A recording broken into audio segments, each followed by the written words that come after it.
President, all council president, jury, and also president, good morning. I think what I'm going to do is tape record my apologies, play it once in the morning, once in the afternoon. Continue. Your Honor, I believe we ended on page 110, line 17, if we could pick up from there with the rest. You first met Monica in Vegas during that 2016 visit at the Aria. Was there a conversation in front of her between you and Baker about getting rid of her husband? No.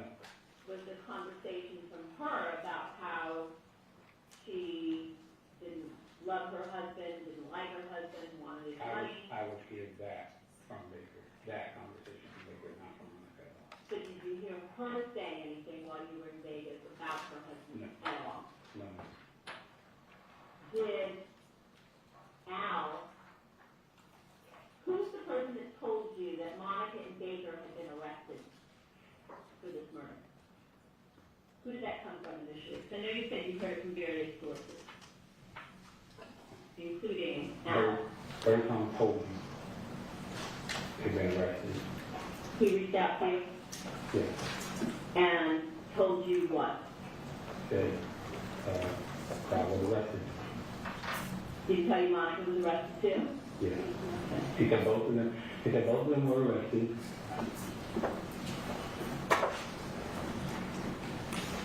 Don't say nothing to anybody. You're good. We got you. You keep doing what you were doing. We got you? Who was he referring to when he said we? Rob was himself. Did you ever talk to Baker from jail? No. Did he ever make any three-way calls to a third party where, like, you would be on with, let's say, Al or somebody, and Baker was on the phone? Once I was notified that Baker was arrested, I had no intentions on ever speaking to him ever again. Understood. But was there ever a time where you were on a call and Baker was also included in that call on a three-way?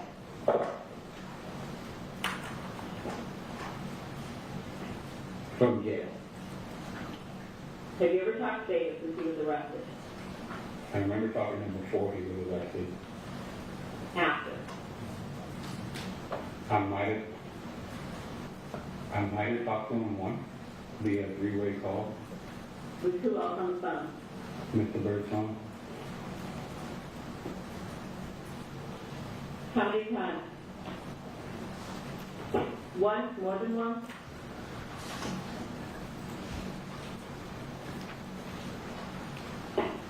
Maybe once. Do you remember what was discussed? Don't say anything. You weren't there. If anybody contacts you, ask for a lawyer. Did he ever say anything to you, he meaning Baker, about Monica? Never mentioned Monica, forget her name, never put her name in your mouth? He probably would have said something like that to me, yes. Well, I don't want to know probably, I want to know specifically, did he ever bring up Monica?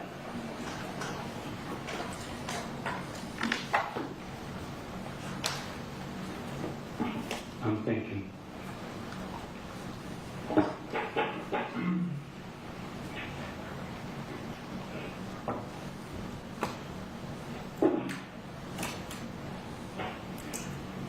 He said, yeah. He said, don't mention nobody's name. Put it all on me. Did he ever mention Monica's name?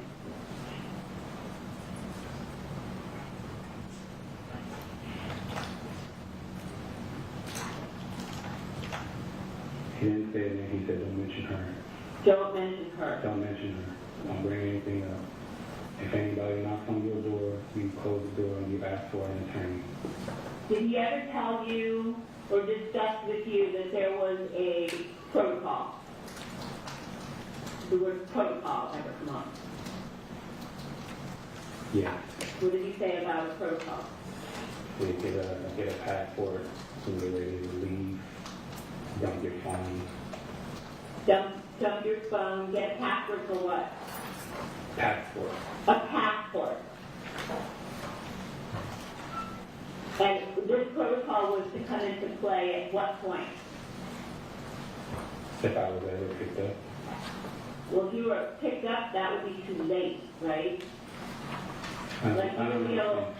like, if you got picked up by the police, you wouldn't have time to go get a passport. You'd be in custody, like you are now. Yeah.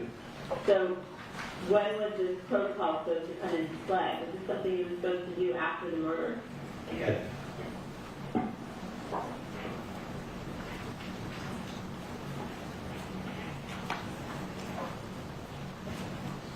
And then,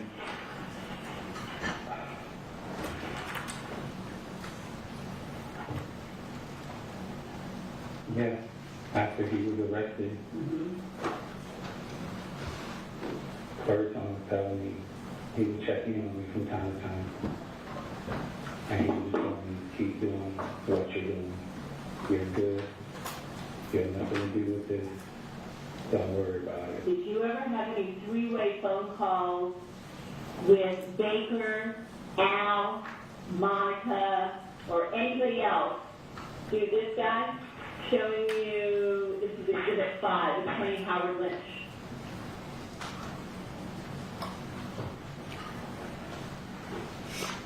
Maybe if I saw something that referenced that, I don't know. Do you know this guy? I do. How did you meet this guy? Basketball. Where? I met him playing basketball back in 07. Where? Canoga. Outside somewhere? Like a big, somebody's house. They would like meet every week. You know, a bunch Okay. of people would all meet. We all play basketball outside somebody's house. And who introduced you to him? Baker. Did you ever talk to him after Monica and Baker were arrested? No. I don't think so. Did you ever make any three-way calls, or were you ever part of any three-way calls that went through this guy's law office? Maybe. To who?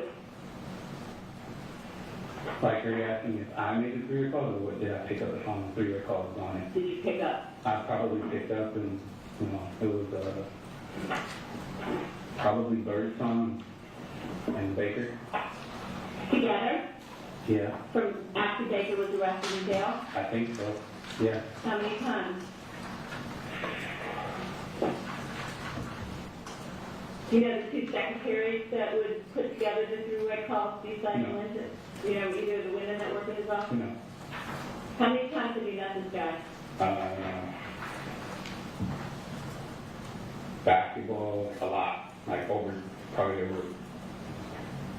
over 8-10 times. I just meeting with basketball.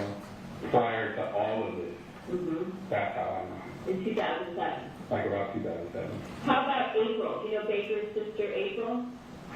I didn't know Baker had a sister.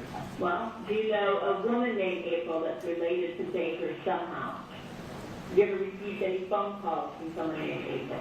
Not from my knowledge, you know.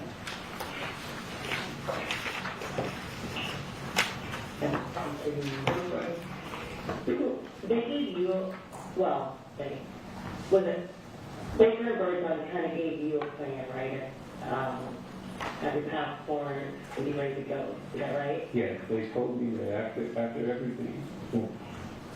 After everything went down, they told me that you need to go back, you need to go to work. Before all the arrest happened, you need to go back, get a passport, keep going to work, keep doing what you're doing. You're never here. Don't worry about it. If anything happens, we'll call and let you know. Who said I'll call? Birdsong. Okay. But I think that came to Baker because they were very close. Now, did Baker ever tell you what his plan was for him and Monica?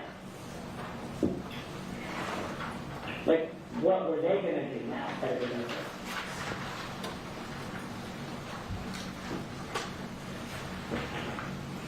After everything happened, after everything happened, Post-murder, before arrest? yeah. He would say, like, everything's good. I think they took a trip.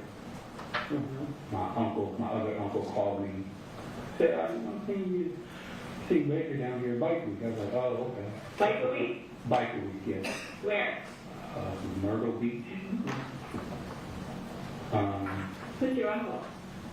Pete. Who? My Uncle Pete. Pete what? Bullock.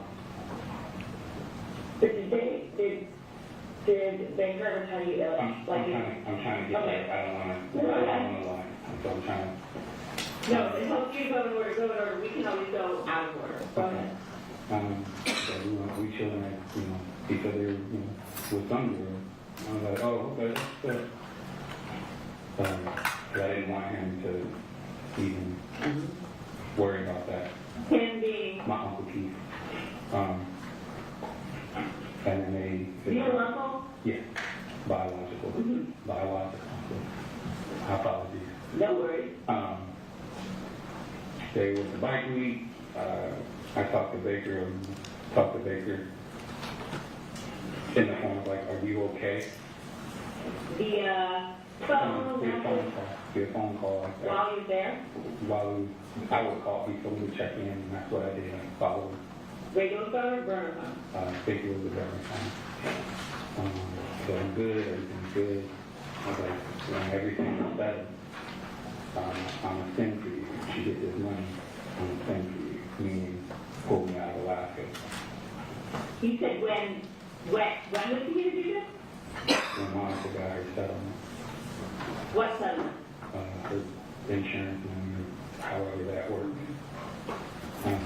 She said, when she gets this money, I'm gonna send for you, and take care of you, you're gonna be good. What he didn't know is I didn't plan on living after he told me that. I said, okay, like oh yeah, cool.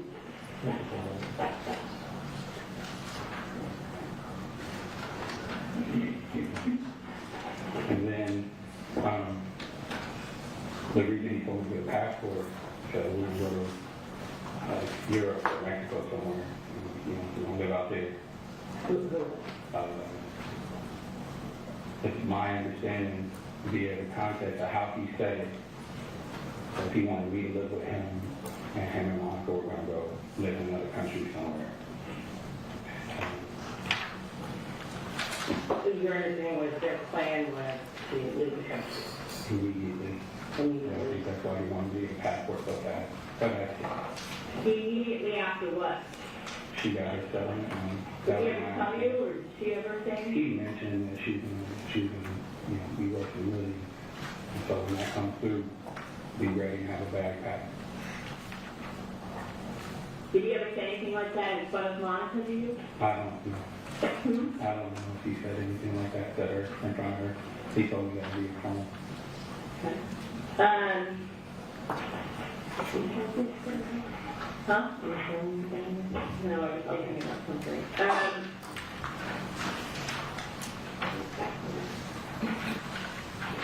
And then, Where was Monica going to get the millionaire number?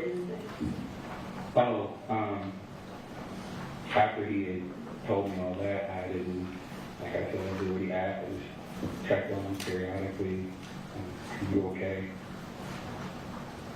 You checked on him? I checked on him. I said, are you okay? And I asked him, I think, am I okay?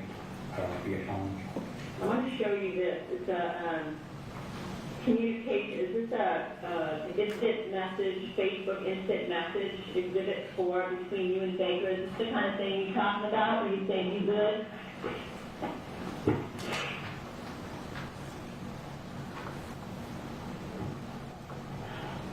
He asked me if I was good. Is that what you're talking about? That you guys are checking on each other? You good? Yeah. And on this one, is this the one where he tells you to download WhatsApp? Yes. Okay. And is that the encrypted app we talked about earlier? Yes. And was it your understanding that when you communicated with him via this encrypted app that Noah would be able to know the contents of that communication? That's what I was told. By who? Mr. Baker. Did you have any communications like this with Monica? No, ma'am. At Not to some, my knowledge. at some point, did you Were you informed that Baker pled guilty in this case? Via television from my mother. Did your mother tell you that he pled guilty both to murder as well as conspiracy to commit murder of Fabio Sementilli and was sentenced to life without parole? Yes, ma'am. And that was from TV and your mom? That's from my understanding. And then it was reiterated to me by my wife when I was in Vancouver. But your wife had never met Baker? No. But she knew that you were friends with him? Yes. Had she ever been told about Monica? No. Had she ever been told about Birdsong? Yes.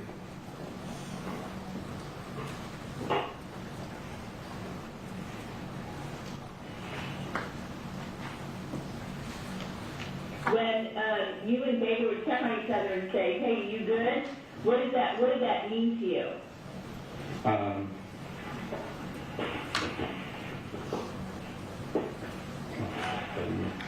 Like, you good mentally, you good physically, anybody been, like, coming around asking questions? Like, what did that really mean? My interpretation would be good mentally as anybody can ask you questions. Was Baker aware that you were mentally struggling after this incident? Yep. You kept it secret? I remember going for a walk. And, start. Like I saw a bear and I said, this is it. And they ran. And I cried. And that's when what did you do? So I was like, okay. I was struggling. I was struggling bad for like 2 years. Who's Troy Hodge? Who's Troy Hodge?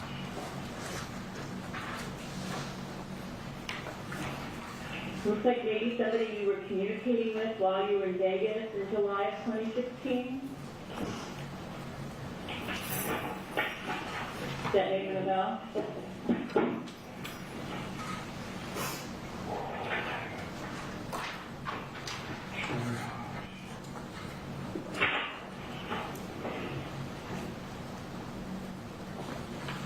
So, it looks like while you were in Vegas in July of 2016, Monica is messaging Troy Hodge, who just happens to live in Anchorage, and has ties to the military like Baker. Is that somebody that you are familiar with? Do you recognize that name? I'm trying to, I don't remember. Okay. Maybe, I don't remember.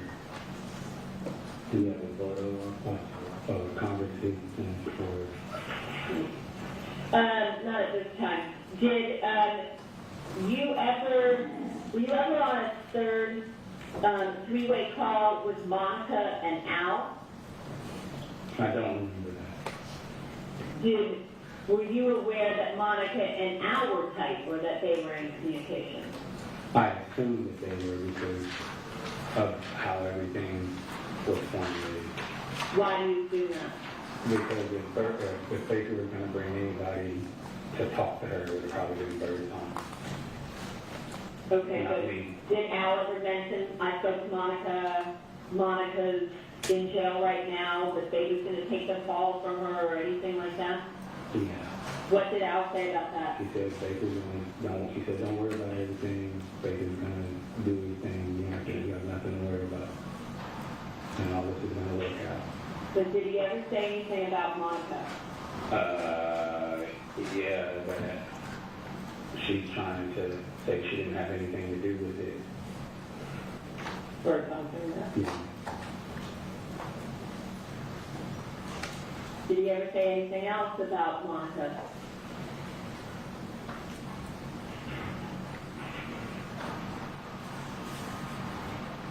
Was he irritated about that, or was that part of the plan that she's going to say? He sounded irritated. kind of irritated and frustrated about the whole thing. That she He was said over that bitch knew what was going down.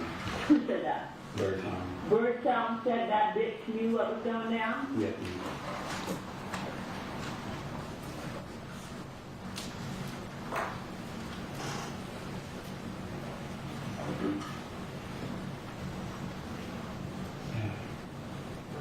And then our conversations were plain and bland.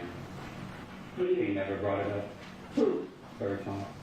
Never brought up After they were arrested, never really brought it up. Monica and Monica and Baker over years, and he checked in on me every now and again. And I any- checked in on him.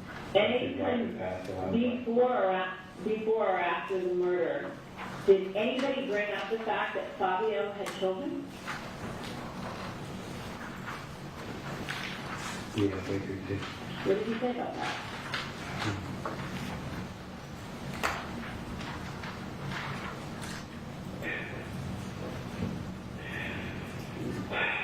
His daughter came home and found her. His daughter came home and found her. Found him. Let me ask you this. We haven't even talked about the actual murder yet. When you were there that day, was there any sense of urgency or any comment by Baker about the fact that you guys had to get this done within a certain amount of time because the daughters were coming home? Yes. What was that? He said, we gotta go now. She went to the store, be home alone. She went to the store meeting too. Monica went to the store. And we went. He said, just before that, was there a phone call or was there any communication? There was a communication via phone. He picked up the phone and walked out of the room. So it was a call. I believe it was a call. A call or a text. But I believe it was a call. And he said, we gotta go now. She's gonna run to the store. She left the door unlocked. We gotta go now. And he said she left the door. And he put me in the trunk. I'm assuming because he didn't want me to know where I was going. He put you in the trunk? Yeah. But you had already been to this house before. Yeah. He put you in the trunk in his garage Yeah. until he drove where? Until he drove to wherever he parked the car, and he let me out, and then we jogged up the hill. And if you ask me, that was a legit act. No, it didn't. My front door is unlocked often. Yeah. And other people, it didn't. But you knew that where you were going because the night before Yeah. the plan was to kill Fabio at the supermarket. Yeah. And before you even left his house, he gave you clothing, you said. Yeah. What kind of clothes did he give you? The baggy dark clothes. And what did he tell you to do with the baggy dark clothes? After the victim, Mr.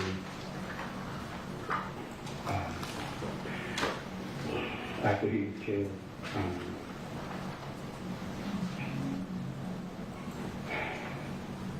he told me to go in the garage and get in the car, and that's what I did, and I waited. And it seemed like a very long time. You didn't help him clean up the house? I had seen the house outside of the kitchen and the patio, in the living room area. Did you guys go in through Monica's unlocked sliding door? The bedroom sliding door? Went through the front door. You went through the front door.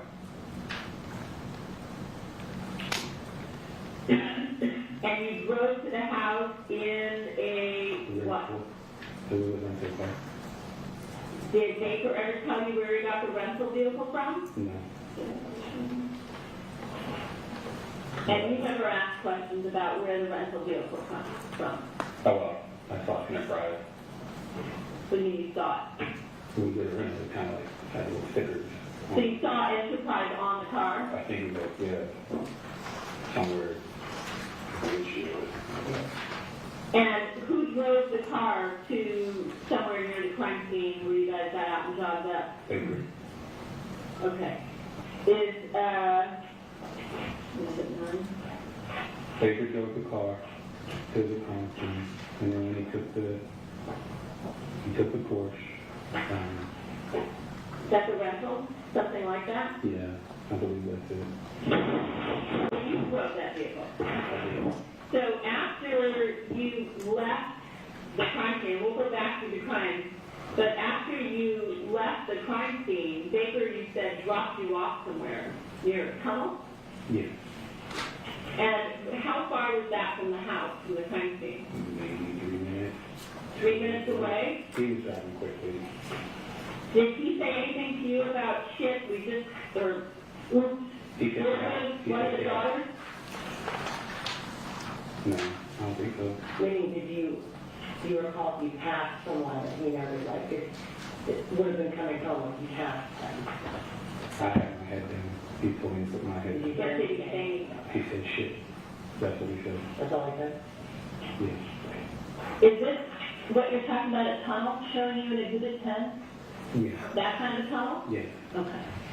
And so he just let you out there, and how long were you there before he picked you up? There, I wasn't there.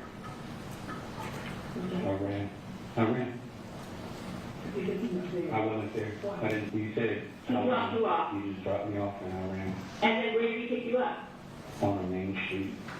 If by you the know, bus stop. if you weren't staying there, how would he know where to pick you up? I have no clue, but I ran. Why was he dropping you off? I think so we could dump the car without me. Did you know ahead of time you were going to take the car from the garage? Was that part of the plan? That's Yeah, exactly because she told him that she can leave the keys tonight. where? I don't know. Well, how did you know that? That's what he told me. What I'm telling you is what he told me from her. Did you see the keys in the kitchen? No. I didn't look for much of anything except for I went through, again, I didn't have my glasses, so I'm really far because I didn't have my glasses. So he told you that, Just go in the garage, get in the car. and he, as far as her role, what he told you, she told him, I'm going to the store right now. Mm-hmm. Is that it? Yes. Yeah. And then I think at one other point you said that maybe it was when we were in Vancouver that Baker told you he's home alone now, that she told him he's home alone now. Is Yeah. that something else? But he told you Monica said he's home alone now. And then he told you Monica said, I'll leave the door unlocked. Why lock the door unlocked? Left the door. Lock the door. And then Monica also told him, I'll give you the keys. So, play with the keys or something like that. Yeah. I didn't have that information. He did. Right. I I didn't- told her these things. Yeah. I'm sorry. She told him, he told you those things. Yes. Was there anything else that you remember that he said Monica told him about this? When after everything went down, he was like, you gotta go. And I was like, I gotta leave. And he dropped me off at the bus station. And he said, she wanted him dead. Don't worry about anything. I'll take care of it. Did you say why she wanted him dead? No. But I know why. Based on what? Her collective insurance money. Based on what? What information? Because of what he said, be it like in the past before it all went down, she got money. So my interpretation of that is, you help me do this, I will take care of you. No money, it's okay. Were you under the impression that the entire time you guys were planning this, that she also was on board with the plan for it to happen? Yeah. Would you have gone through with this plan if you believed that she was not enough? No. No. Did Al also make it clear to you, besides what David said, did Al also make it clear to you that this was all done, that Monica was the mastermind, she's the one that wanted her husband dead? Yes. What did he tell you about what Monica said? If you give the statement that Baker told you Monica said, what did he tell you that Monica said? He said it's like, well, she wants this stuff to go on because she wants it to happen quick. And Vegas trip to LA, so it was so short. I don't know why the time frame was so fast and needed to happen fast, but she didn't want it around. Is what my interpretation and context I got from Birdsong. Why didn't Birdsong commit the act himself?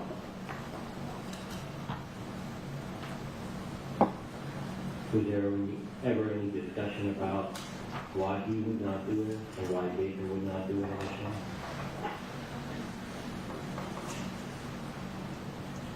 Then we say,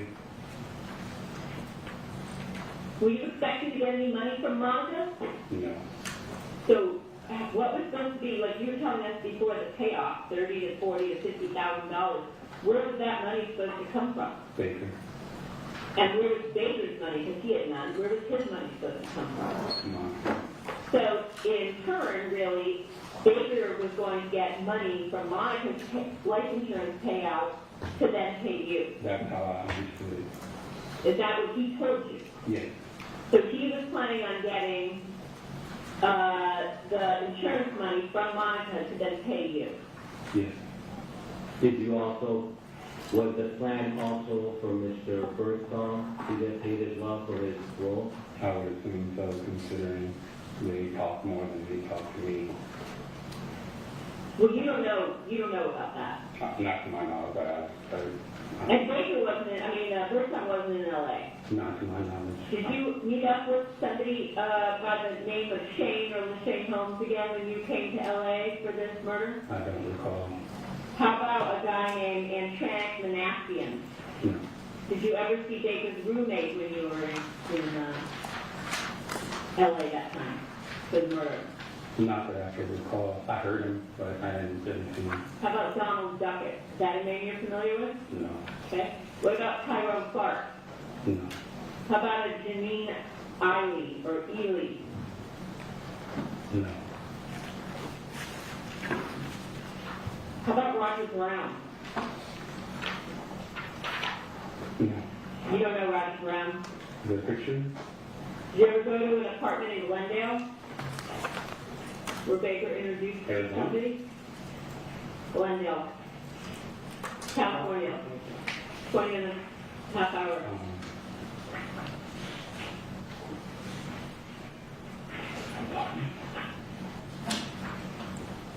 Showing you Exhibit 11. This guy. Sorry, crappy copy. Ever meet that guy? He looks familiar. Baker looks familiar. Did you know that Baker was staying with him after the murder for a while? That's what he was saying. There was, yeah, there was one. Is that the one with the security guy? No. Did Baker ever tell you that Monica went by the name Madonna? You ever hear that name? No. What's Oz Entertainment? I remember it as his management business. The adult porn industry business? Yeah. Yes. How come you have a OEG website address?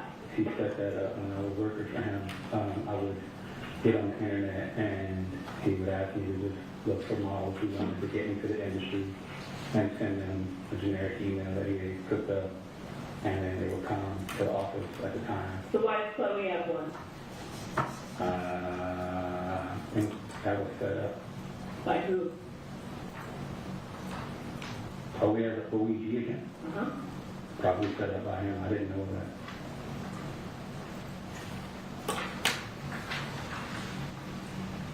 To give you a bunch of names, are you done with that? Sure. To give you a bunch of names that you don't recall, do you recall anybody else involved in the planning of this? We know Birdsong, we know Baker, we know Monica. Was there anybody else that you recall involved in either the pre-planning or that day?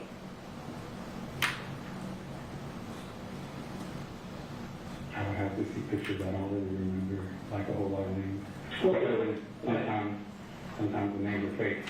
even if you don't know names, were there any other individuals, like even if you don't know their names, that were involved? Either you were on communication with them, or they were at the scene, or in another car, or anything like that that you know of? I don't recall. I just recall me and Baker being together alone the day that it happened. So let me ask you something. At some point after the murder, Excuse me. you were driving the rental car alone, Yes, ma'am. and you got pulled over and a ticket in the rental car 45 minutes after the murder. I did. Where were you headed? Baker wanted me to follow him in his, I want to say, expedition to park the rental or return it. And then I got in the car with him. My duffel bag was already in the back seat, and he drove me to the bus lot. Okay, but you got pulled over, and did Baker pull over as well? I don't think so. Well, did you see him getting pulled over before or after you? So if you I was following him. So you were following him, he kept going. After you get pulled over, where do you go? There was a little restaurant in the corner. I don't remember the name of it. What kind?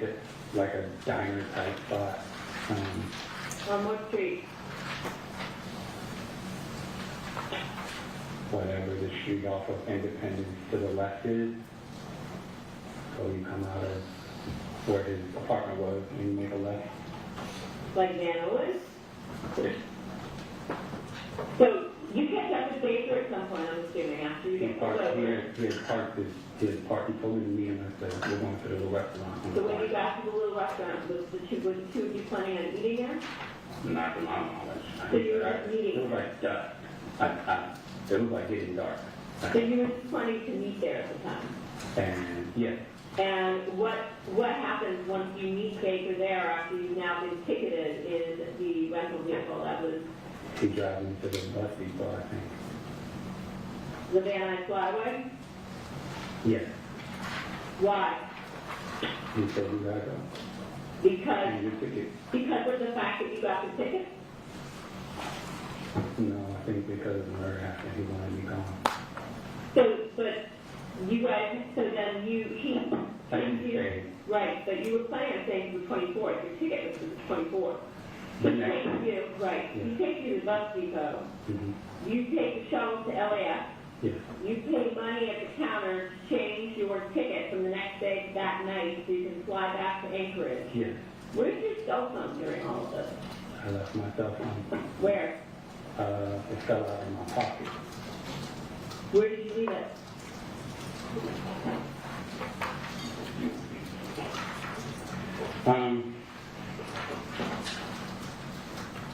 I was told not to take my phone. Don't bring my phone. Where did you leave your cell phone? My cell phone fell out of the car, fell in my pocket in Chloe's car at the time. But you weren't going to bring it with you, whether it fell out or not. You were going to leave it at home Yeah. in Chloe's car. Who told you not to take your appointment? Third time told me not to bring my phone And did he tell you why? so they can't track you. So how did you tell Chloe, how did you get a hold of Chloe to tell her that you were coming back a day early so she would know to pick you up? I used a random phone. Whose phone? Before? Mac? Wanted to make a comment in the airport. To say, I asked her to use her phone. I said, hey, I'm going to come back a day early. She was like, oh, okay. And like I said, we were getting to know each other during that time. you were Chloe. Yeah. So you didn't tell her anything. And when you left and got on the plane that night, were you at all worried that, like, looking over your shoulder, like the police are going to catch you? Yes. Like, were you scared when the police pulled you over in a rental vehicle? Like, this is it. Honestly, no. You didn't. Because I didn't have a driver's license, so I knew I was going to go to jail because for driving without a license, I was told that LA would still pull you up, take you to jail for almost anything. But you didn't think when the police were pulling over you in the rental car that was rented for the purpose of this murder, you didn't think you were going into custody for this murder? In that moment, no. So you purposely left your cell phone in Anchorage As instructed, yes. as instructed by Al. Did you ever discuss the fact that you left your cell phone in Anchorage with Baker? When you take me up, that's one of the first questions I asked him, was, you don't have your phone here, that's not I left it. At LAX? When you first picked picked me you up at LAX on the 22nd? Yes.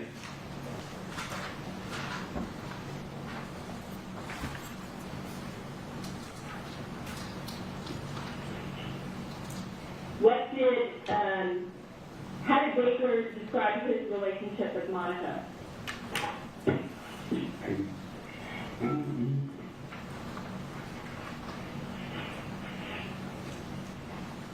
He didn't really. So cool. It kind of goes back to the whole, like, I guess, planning thing. What she wants and did, like, we gotta. But he did tell you, from what he told us earlier, that he and she were planning on leaving the country after this murder and living together. Yeah. He didn't really say too much. Well, that's a lot, I think right? I love this thing. I was like, oh, okay. He said, I think I love this bitch. Yeah. Who's Brandy Abel? Somebody I used to work with. Is she somebody that you dated? You know. Because you texted her the day after the murder. Actually, multiple calls and texts went back and forth on January 24th. When you went back to Alaska, you had multiple calls and texts with her on that. We were kind of like talking like she was going through something. And we worked together at Notion. Did you tell her about what had happened? No.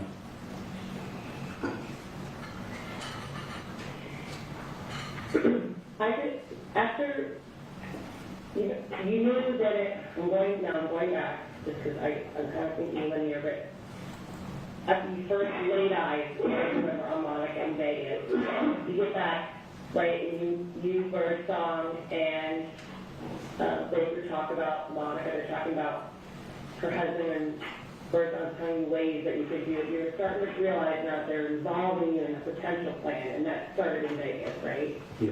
And now when you got back to Alaska, you had more conversations with the plan than plan. There's more conversations about the plan. But it got more real.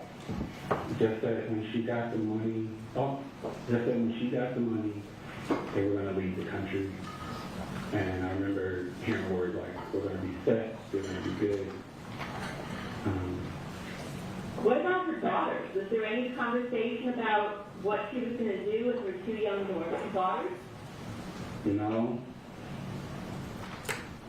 I'm more talking about like putting this plan in motion, because you have that first conversation, right? Yeah. Now there has to be more follow-up conversations about how it's actually going to happen. It's still like, 5 months out. So during that time when you got back July 2016 from Vegas, what conversations, like what next steps did you guys take in planning or talking about it? Do you know what I'm saying? So back to Yeah. So you left Vegas after this initial conversation. You go home. Do you now end up on a three-way call again, or for the first time with Birdsong, Baker, and you, where you're actually now talking about putting this conversation into motion, actually making a plan with a date, the time, the place? I don't remember like the whole set of like the whole date. Yeah. Like, oh, we're going to do it this time and stuff like that. But I do remember like them just talking about it in general. I didn't really interject too much. But that was the purpose of you coming in on January 22nd, was to handle this. Yeah. That's what they wanted me to do. So there were three-way calls before the actual day. You had three-way calls with them when you discussed this. Yeah. And then at any point, do you remember them saying like they stepped away, or they called Monica, or they included her in the conversation, or any? I think they said we'll call you back. Who's that? Birdsong and Baker. I didn't really talk to them. No, I know you didn't, but it was that you met them in Vegas. Now you've gone on with your life, plans starting to kind of form that you're going to actually put it into action. So this thing, how are they calling you? They would just drop it, but But they did. They didn't. But you know they didn't because they were calling you talking about it. Yeah. And when they were calling you talking about it, were they getting any input that Monica had told them at this point now? That she was going to try to figure out how to get them along. Okay? Or it'd be like, you know, their words, not mine. Right. In and out. Okay. So I think that she was planning to set him up to be like alone somewhere. Is that what Baker or Birdsong told you? Yeah, Who showed you the picture of Fabio? Is that what he looked like? I think Baker did. You think? I believe Baker showed me the picture. Where was the like, spot on- picture? on the phone. Was there ever any days considered before January 23rd? Like, was there ever a plan before that you actually nailed down a date and you're going to fly in? You know, I think they wanted me to fly in like December. I was like, nah, I got to work. I got things to do. What was the discussion about that? When can you fly in? Was December discussed? Can you fly in December? Yeah, I was like, you know. And then they said, well, I'm going to try to fly you off for your birthday weekend. I was like, maybe. I'll see if I get the time off. Okay. How many times? Oh, sorry. Yes, sir, can I have one? Thanks, boss. So 5-minute break? Yeah, 5-minute let's take a minute break. It's 2:55, guys. We're going off record for a few minutes, so everyone can take a bathroom break. Okay, it's 3:10. Everyone's had a break. Mr. Austin, are you ready to go back on the record? Yes, ma'am. And before we go back, I want to put a couple of things on the record Yes. that I spoke with Mr. Austin during our recess. Number one, he recalls that the incident was scheduled for his birthday weekend because at the time he had 3 jobs, and Baker had suggested that you should tell your job you're coming to LA for your birthday weekend and ask for that weekend off. Is that correct, Mr. Austin? That is correct. And what were your jobs at the time? Mental health specialist at an all-girls treatment facility. I was a substitute for the school district, and I was coaching football and mentoring youth in the jail in downtown.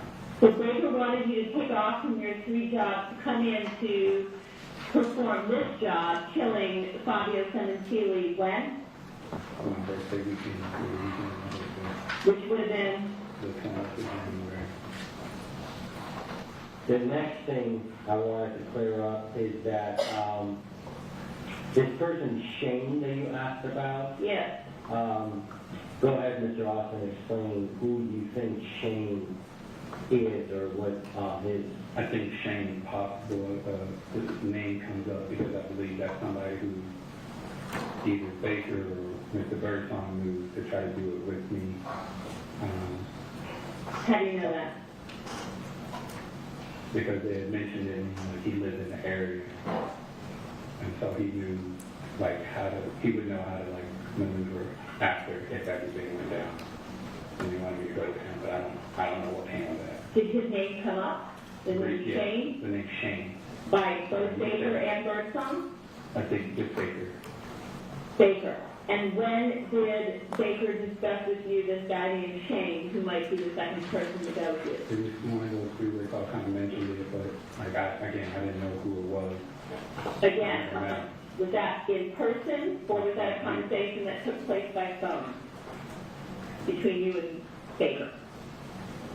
I think it was in person. When? When you were in 2016? Yes. Did you ever hear after the fact that Shane had any role? No. And lastly, all the names that you were asking Mr. Austin about, he does not recall the names, but if you have photographs at some point, when we reconvene, that would be helpful to look at their photographs so you can recognize. Okay. When you went to the house, Monica's house, not the time that you actually committed the murder, but the time before where you said you fell asleep and she ordered pizza, did she show you around the house? No. Did you note that there was a surveillance camera, TV camera in the kitchen that showed different vantage points of surveillance cameras? Not that I recall.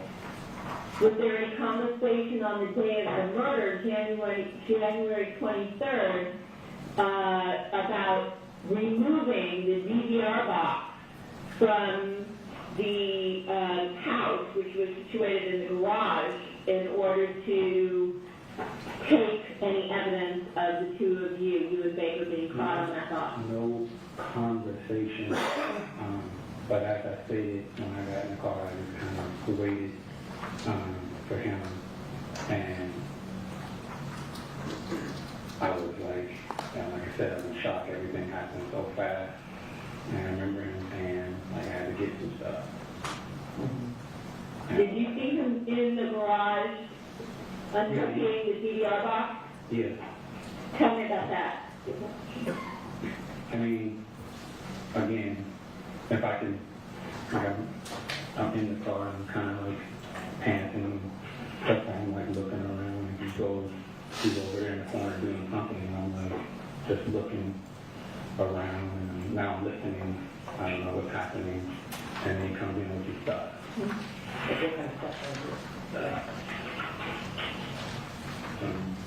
Cookies, the box thingy. Like, yeah, then put it like under his feet. 12. So this is the garage. This is the door to the kitchen. Do you recognize who you are? I do. And on top of the cabinet in the garage is this DVR box. I didn't see that, but he came in with it. He came in the car with it. So you thought they could get into the car carrying the DVR box? When he got in the car, he had it in his hand.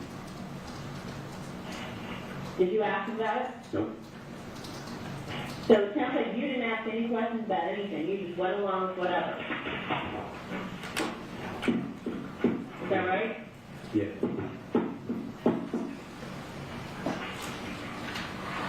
Did you like bring any items like from? You saw just that, right?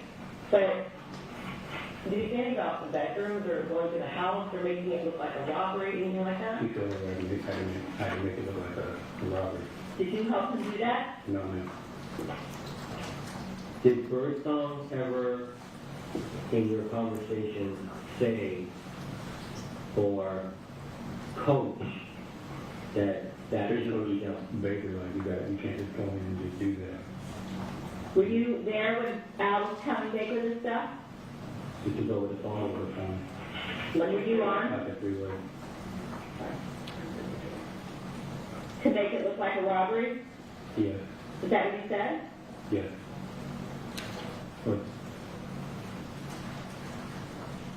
Or what? Or it's Bakery. Baker's Baker.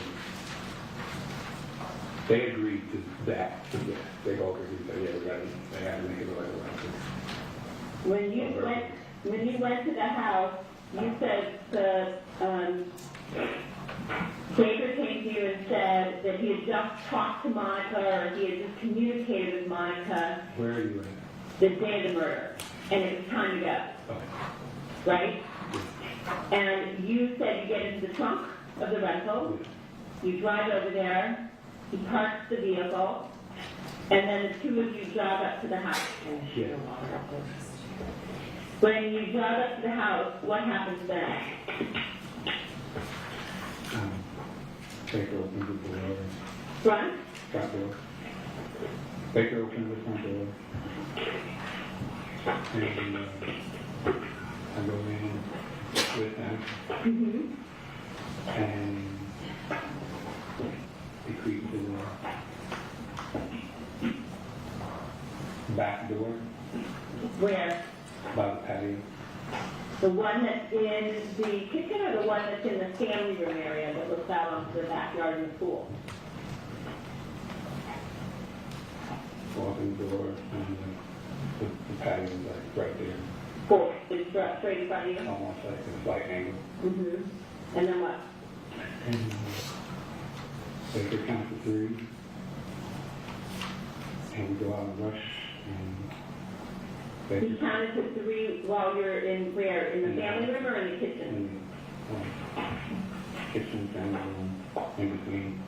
So here's the, put an exhibit tab on it. First is the family room window. Yeah. Did you know he was going to be out there? Baker told me he was going to be outside because he said Monica was he's on the back porch. Monica said he's on the back porch. That's the information I got from Baker Right. from Monica. That's what David told you. That's what Baker told me And when did he tell you that? when we got to the front door. So right when you're going in the house, He said in Baker, he should be in the back porch. Okay. Or patio. You didn't know the layout, well, you've been in there before, but did you remember the layout of the house? I remember that. I remember So you're looking right now at exhibit 13. I remember sitting right there in that corner. What time you were there before? And I was there before, and that's where I was. They didn't show me, he didn't show me the house, none of that. And after I ate maybe a couple slices, put the TV on, whatever it was on, I don't remember. I just sat there and they went off somewhere. In the house, you never talked about what? No You man, just sat there, nothing. no man. So when you come in the house showing you 15, this would be coming into the front door, right? Even the day I did, Mm-hmm. Any day, the house looks like this, right? And you would walk through and then to a step down living room area, right? With windows that look out onto the yard. yeah, Mm-hmm. And so you guys came in through the front door, yeah, walked through to the living room area, and when you look through these windows, you can see the pool, right? yeah. And then showing you, and this is looking at exhibit 15 and 13, 15 being the front door, 13 being the living room area. If you go to the left when you're in the living room, that would take you into the kitchen, which you see is 14. Is that right? Yeah, And you can see this door that's open. yeah. Is that the door that you guys went out to rush Fabio, or did you go out the doors from the family room area? We went out of the exhibit 14 door. And Fabio, where was he? Sitting in a chair. Sitting in a chair doing what? Sitting in a chair. I'm assuming smoking a cigar. Is that what you saw? Yeah, I think he was smoking something.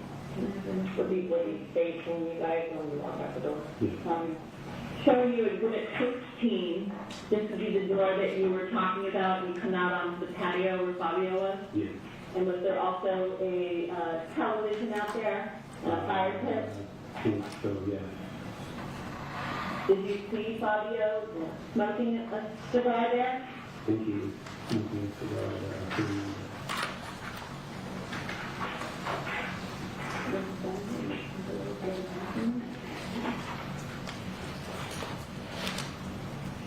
Showing you exhibit 17, this chair here. Is this the chair that Fabio was sitting in facing the television when you guys came out the back door? Yes. And did Fabio say anything to the two of you when you come out? He tried to get but Baker covered his mouth already How did he cover his mouth? with his hand. And then what happened? He started stabbing him. With which knife? You told us about two.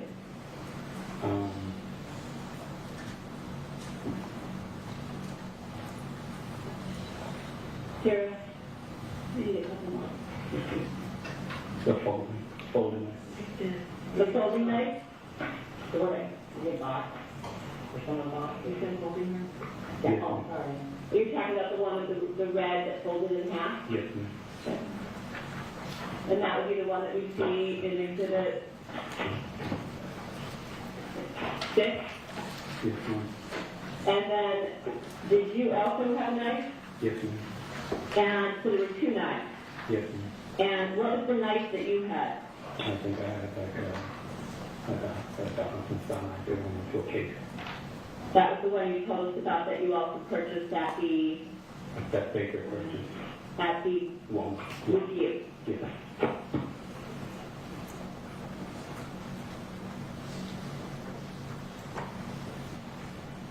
Did you take that knife with you when you left the scene? Yes.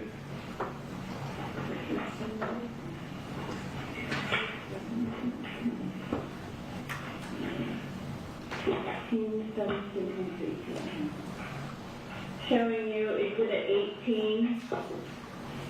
Does this show Fabio as you guys left him on the chair in the backyard? Yes. How many times did you stab Fabio?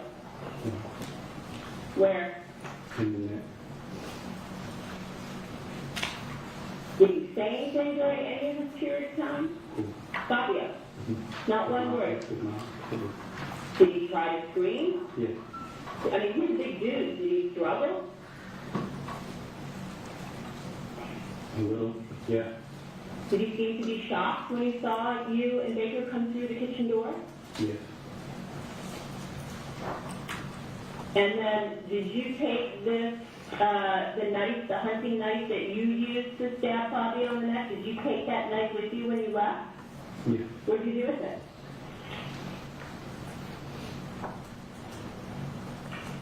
May I have just one moment with that? Sure. Please.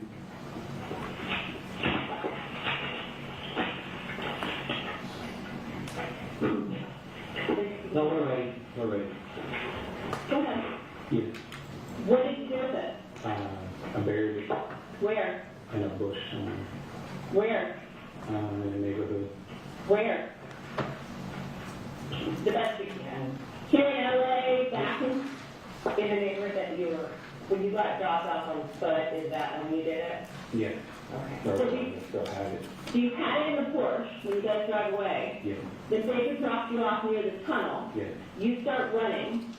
Yes. And I realized I had it. It was hoping You bury it somewhere. somewhere. Yes. And then somehow Baker manages to find you along the path.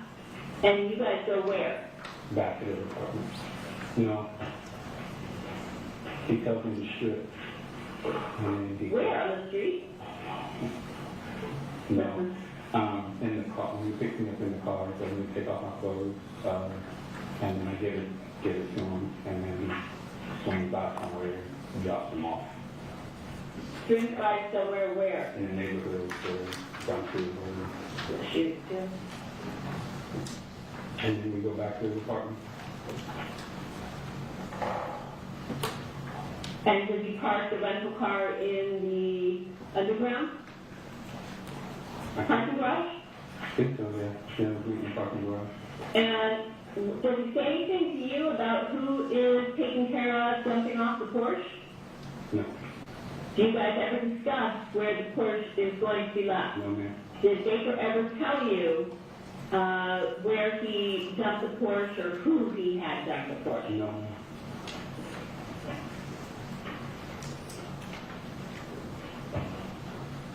And then he's driving the Porsche at some point, and is this after you go back to Baker's apartment? You leave later, 45 minutes later, is that when you get the ticket? You see what I'm And saying? he dropped up, so. Yeah. He dropped me off at the tunnel, he dropped me for don't know what he did, but he told me to get out. And I just got out. And started running and jogging and running. It was nighttime and I buried it. Got it. Somewhere. And I was like, I want to find the main street. And so I found the main street. I go out, make a right, and I just keep jogging. And I see a bus stop and I sit down. And then he miraculously pulls up. How long after he had dropped you off? I'll probably jog in for like 5 minutes. Pretty short. So Baker picks you up within 5 minutes? About that. And you go where? What car is he in when he picks you up? The rental, Okay. And where do you go? back to the apartment. And why do you go back to the apartment? Because you guys leave shortly thereafter because you get a ticket. Yeah. So when do you go back to the rental, to the apartment for? What's the purpose? To all my stuff is in his truck. I think we switched cars and he's going to take me to the airport. So you knew you were leaving that day at that point? He said, I got to get you out of here. And so then you're following him in the rental to go to Enterprise to dump the rental car? Return it, yeah. But I Okay. think it was like a restaurant that we parked at. And then I got in his car. So I don't remember like dropping the rental car off at the actual rental. Was that the plan though, that you were gonna go return the rental car, or where would the two of you go and handle it? At this point, I'm just following his instructions. Right, and what is the plan? What is he telling you? Follow me He where? said, follow me to this restaurant. Which restaurant? I don't remember the name of the restaurant. Where is it? It's on the corner of wherever we turned out of his apartment from. So somewhere near Independence? Yes, And that's when you get stopped? yes. I And, think I got stopped for being in the middle lane too long. not wearing a seatbelt. No, I see that. And then after you get stopped, the cop lets you go, Yes. and then you continue to Where? the restaurant, Yeah, where he waited for me. and then you get out of the rental car, Yes, and you get into what? his car. Which car? I think it was an Expedition. And then in the Expedition, he drives you to the Flyaway? Yes.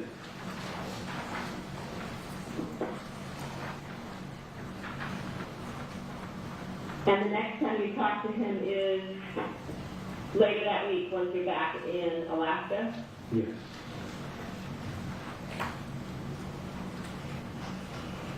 I think I let him know I landed.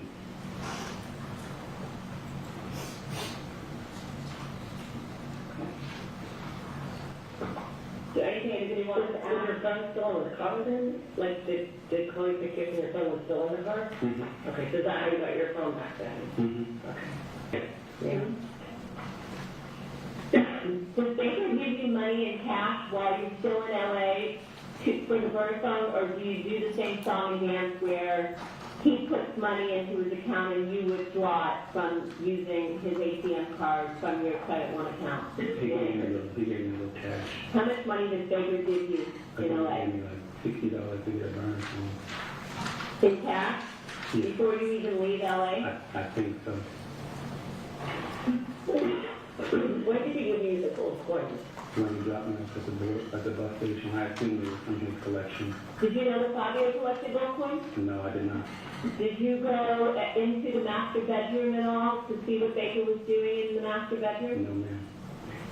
How many rolls? You said it amounted to approximately $3,000. Give or take about that, yeah. Okay. Were they his? Well, no, I'm asking you, did you know, because you said, I assume it was from his collection, did you know Rob to have, or Baker to have a collection of gold coins? No. Oh, He just said, here, take these. so you don't know where they came from? No, I don't. Okay. So you've never seen them with gold coins before, because it's an odd kind of thing to making payments in? No. Okay. So you don't know if he got them from Fabio's house? No, but no, it's just saying, yeah, he probably got them from Fabio's house, and I was wrong, I was paid with those. So when Baker got into the car, of course, when you guys leave the crime scene, you said he came in with the DVR. Did he come in with a pillowcase filled with anything? He came with a pillowcase, How many? one, that I recall. Do you remember the color or anything? Maybe teal, or Teal? like a tealish blue, kind of like, it was a lighter color. Okay. And did you ask him what was in the pillowcase? You know, So he told you to duck down in the corner? Yeah, he told me he put his hand on his shoulder and said, "Put your head down." Did you seem worried at all about that he was driving Fabio, of course, out of the neighborhood? Huh? Did you seem worried about that he was driving Fabio's Porsche out in the neighborhood? You didn't seem worried about it? You just got to driving his Porsche out. Yeah? I know what my emotions were and my feelings were that day. I'm assuming you just want to get the hell out of there. Yeah. Okay, I think this is maybe a good place to stop, and then we'll pick it up, it sounds like hopefully this Wednesday, did you say, at 10:30? Correct. I'll be at PCD. I have a couple matters that I should be done with. Okay. And hopefully that'll work with everybody else's schedules, if not, we'll all communicate. Yeah, if not, we'll all communicate about that. And so we're now going to go off record at 3:34 p.m. on November 18th. I believe you collect the transcripts. Let's take our morning recess. We'll limit it to 10 minutes. The admission applies. See you back in about 10 minutes. On the record, Fabio Sementilli, the defendants present, all counsel present, jury, and also present. Mr. Austin, still under oath. Mr. Levine. Yes, just a couple of questions, John, before we play the second tape. Mr. Austin, you heard that tape recording of the session, the proffer session between you and your attorney and Ms. Silverman, Ms. Stagel, and I think one of the police officers present as well. Is that right? Yes, sir. Did it appear to accurately reflect, to the best of your recollection, what occurred on that day, the questions, the answers, and so forth? Yes, sir. And there were a couple of times when you met with your attorney outside the presence of everyone else, in other words, in private, Yes, sir. and you had a conversation with him and then came back outside and finished the proffer session, correct? Yes, sir. Now, is it true that the second session was actually 2 days after the first one? Do you remember that? Yes. Refresh your memory, the date says one November 18th and one November 20th. Yes, sir. You were in custody during those 2 days, obviously, as you are now. Yes, sir. Were you able to meet with your attorney, Mr. Aval, between the first proffer session and the second? No, I was picked up and taken to the second proffer session. We Yep. met there. I'm sorry. Were you able to meet with him before the start of the second proffer session in private? Yes, sir. And you discussed with him what was going to happen and whatever else you discussed with him about the upcoming proffer session, correct? We had a discussion. And he talked to you about the contents of the proffer session, first one and second one, and what he expected from you? Objection was made. And hearsay. As to the last part, sustained. Did he discuss with you what was going to occur at the next proffer session? We had a discussion, same as the first one. Same before the first one? Yes, sir. All right, thank you, Your Honor. If we could play the... Before you do that, let's mark some items. Is this, let me inquire, the second session is still part of 632? Yeah. Your Honor's audio is still on that thumb drive. Very good, so that remains. And the transcript will be marked as 634? Yes, that's right. Thank you. So marked. I'm good at repeating when that's And again, the same admonition, as always, applies to this transcript. Thank you.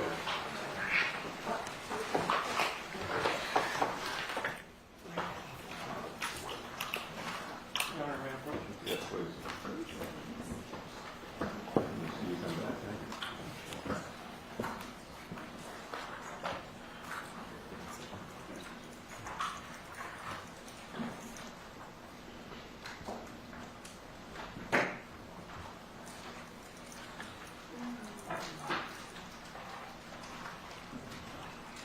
I think there's one person missing.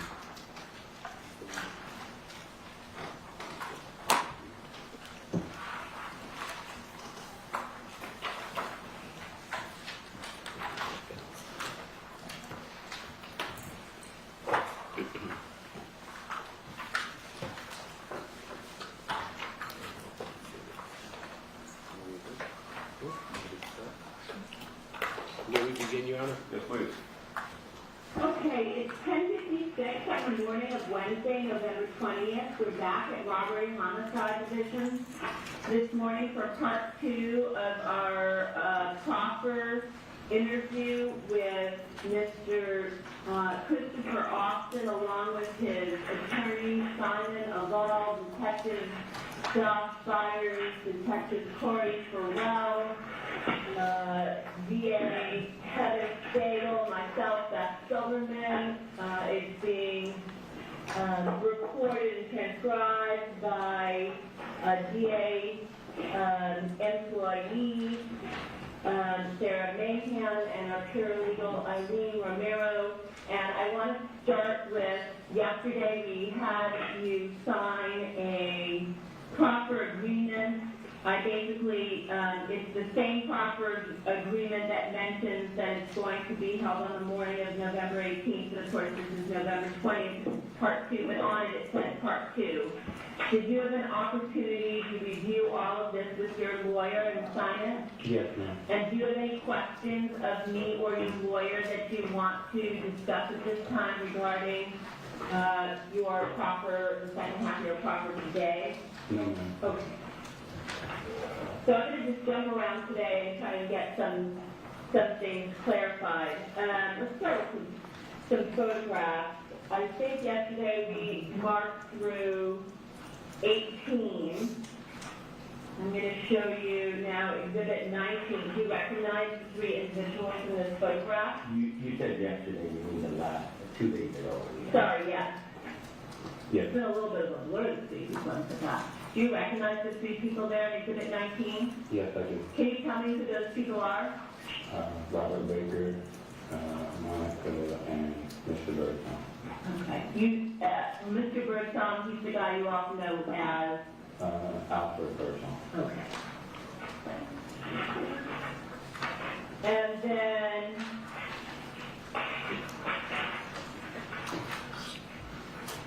you also told us yesterday that initially the hit on Fabio Sementilli, the victim in this case, was supposed to take place the same night that you came into town, which was January 22nd, and that Baker drove you to some location. What type of location was that again?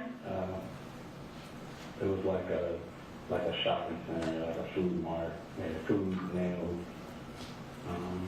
And they it was like a L-shaped food mart area. like a strip mall? Like a strip mall, thank you. When you say nails, you mean like a nail salon? Nail salon, yes. And you were supposed to wait for a particular car while you were at that location.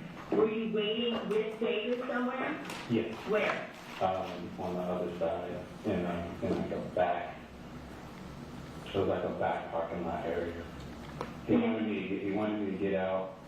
He told me what to look. He told me that told me what he was driving via Monica and to look for it. And What do you mean via Monica? Monica told him that it's my understanding. Now, I don't want to know what you're understanding. I want to know actual words. Let's stick with what he actually told you. She's going to send him to the store.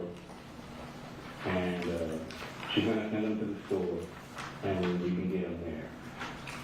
And when you say she, you mean Monica? Yes. So Baker told you that Monica told him what Fabio would be driving, yes, and that she was going to send him to the store so that he could be murdered. Yes. And at that point, had you and Baker already gone to the Walmart where I believe you told us 2 days ago that you purchased 2 knives, correct? Yes. One being that folding knife, and the other being the hunting knife that you told us you used to stab Fabio on the 23rd. Yes. And were you waiting inside a location or a vehicle, or were you just out on the street? I was in the vehicle, and then I got out. And when did you get out? When he got a text that it should be there. How do you know he got his text? He told me. What did he, being Baker, say about the text? He said that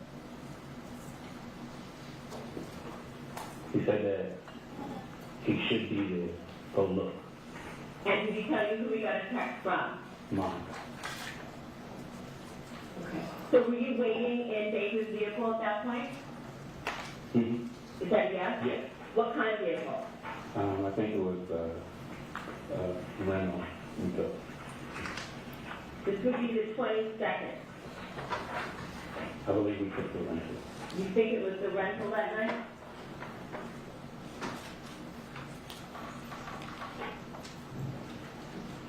Are you guessing, or do you have a clear recollection? I'm trying to think.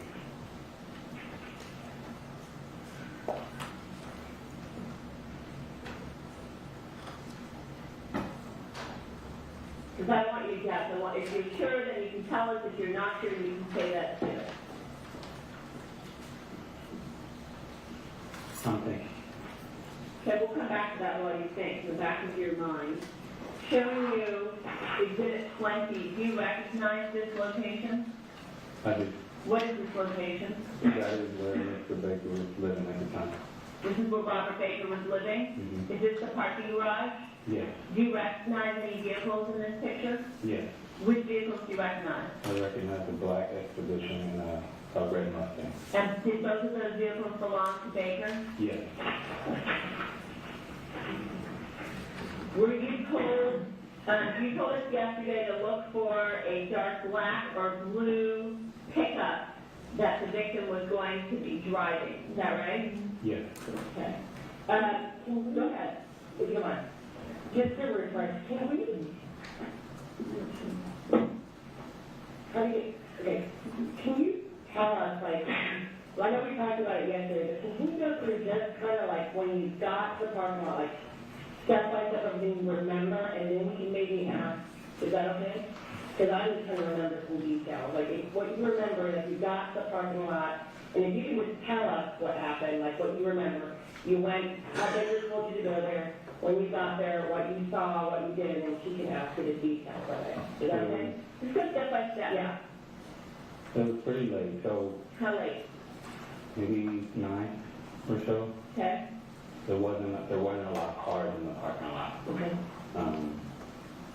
And when we got to that back area, he told me to look for it, and he showed me a picture. Baker? Yes.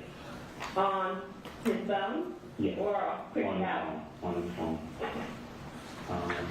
Yeah. And then it was not really. No. What do you mean by not really? He told me that he described him to me, tried to get me to imagine what he looked like, but I was like, I Well, let me ask you, previous to this date, you had been to the Sementilli home, Baker. Yes. Did you see family photos all over the house when you were there? No. There were steps. So we walked through he sent me out, told me what to look for, and then I walked down, and I remember steps, and there were like little pillars, and I was just kind of like waiting to look. I remember him coming out of the food spot. Who? Mr. The victim? The victim. Was coming out of the food spot? What does that mean? Whatever restaurant, Out of the store? out of the Restaurant? store, whatever restaurant it was, he was coming out, and Do you remember the name of any of the restaurants and stores in that strip mall? I would have to see it to remember. Do you remember any cross streets? No. So how would we know to bring you in somewhere if you don't know? I was told when he went there, it was close to his house. Okay. By who? Baker. Okay, go ahead. And then I saw him, and I said, well, we can't do it. And I went back. Where were you? I was like walking in the breezeway by the pillars And where was Baker? in the car. And where was he parked? In like a back area, Like a parking lot? like a parking lot area. You ever get close to him when he saw you? No. And was there a reason that you changed your mind at that point? Do it. And so you went back into the car and said to Baker, I can't do it? Mhm. Is that yes? Yes. And Baker said, Don't worry about it. and did Baker say, don't worry, we'll handle this later or Yeah. tomorrow? Or No, he just said, don't worry about it. Don't worry about it. And then we went back to his past. And in my mind, I was like, done. So when you got back in the car with Baker, do you know, did you see or hear, or did he tell you that he communicated with Monica after that? Yeah, we started texting, and I assumed it was Monica. Why do you assume that? Because he didn't really move until he got a text or some type of call from her. Move the car. Huh? He didn't move the car? No, just move in general, like planning and things like that, just moving forward with anything. He didn't do anything until he got any information, to my knowledge. Did he say anything or mention anything about Monica, like I gotta let Monica know, or let me text Monica, or He said, I'll figure it out. He said, I'll figure it out. did he mention anything about Monica at that time? That night, Yes. When you came back to the car and said, I can't do it, and he started texting. Because you said you assumed he was texting with Monica, so my question is, why did you assume that? because of the reason we went there, he got the text from her. Did he mention anything about Monica at that point, after? No, So like you went, I guess what we're getting at is, you went there believing that Monica was kind of behind this directing it, right? yes, And then it didn't happen. Yeah. So logically, Baker would be reporting back to her, but it didn't happen, and there would be a new plan. Do you know anything about that? no, Okay. But you didn't hear her call her, and you didn't get on the phone with her as far as you heard. no, Did he tell you that he talked to her at all, like he communicated about it didn't happen? when we got back to his pad, he said, I'll let her know. Okay. And you knew he was And I talking said, about Monica? yeah, Okay. and in my mind at that time, I was like, cool, Okay. it's not gonna happen, we're gonna go back, I'm not gonna do this. Did Baker seem upset with you?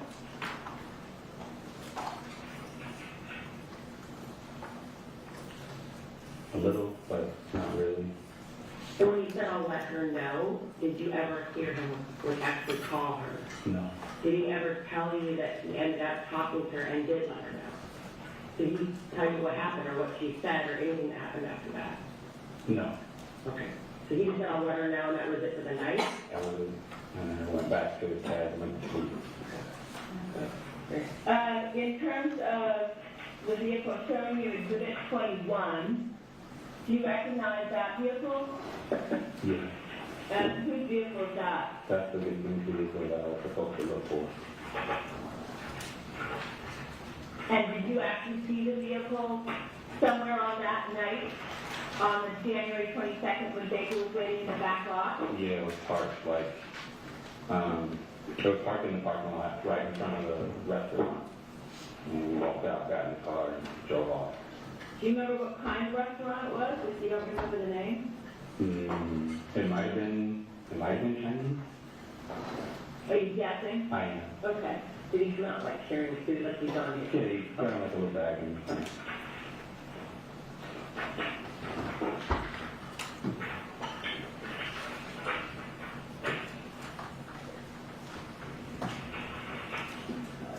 You told us 2 days ago that the 2 knives that you purchased were at a Walmart. I just want to show you a map. I don't know if it'll mean anything to you. This is going to be Exhibit 22. On this map, you can see that there is a Walmart. This street right here, if you're familiar with the San Fernando Valley, is Fallbrook. And down here is Victory Boulevard. Do you know or do you recall if this is the Walmart that you and Baker went to on January 22nd in order to purchase knives?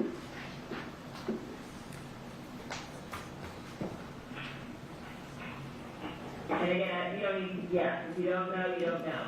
I just want to know if it was in the valley. all I know is Yes, I believe it was in the valley, because I don't think we traveled very far from the house, and I know it was a Walmart. And do you think it was this Walmart here that is in the vicinity of Fallbrook and Victory? I don't want to guess and give you wrong information. Okay.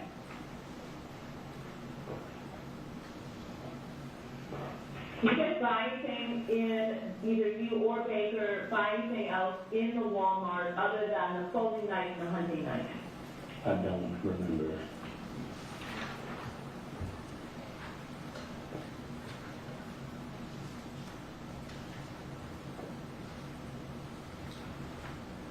You said you stayed at Baker's apartment on Independence when you came in, right? Yes.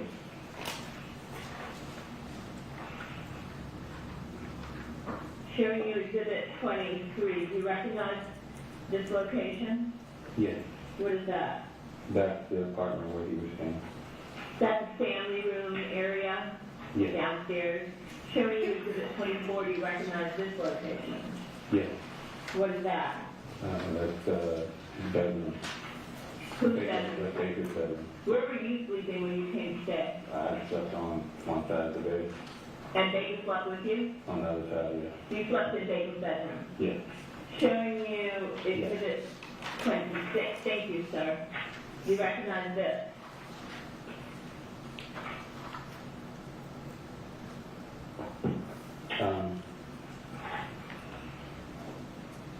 That's the garage. I think that's the outside of the apartment. Okay, so that's Baker's apartment complex on Independence? Yes. And have you stayed there on more than one occasion when you came into town, including this time when you came in to commit the murder?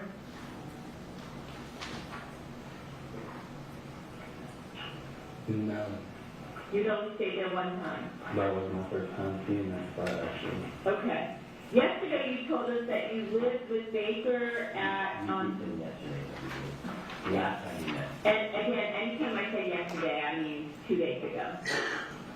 I know that. I know, but I'm glad that your lawyer is so great and that he's correcting me. And you feel free, please, to correct me as well. And if there's, again, anything I say that you don't understand or that I ask in a weird way, just tell me like I don't understand the question and I'll react. Okay. Because I know we're moving a little quickly.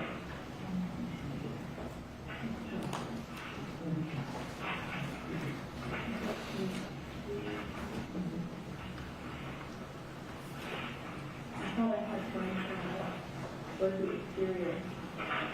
Okay.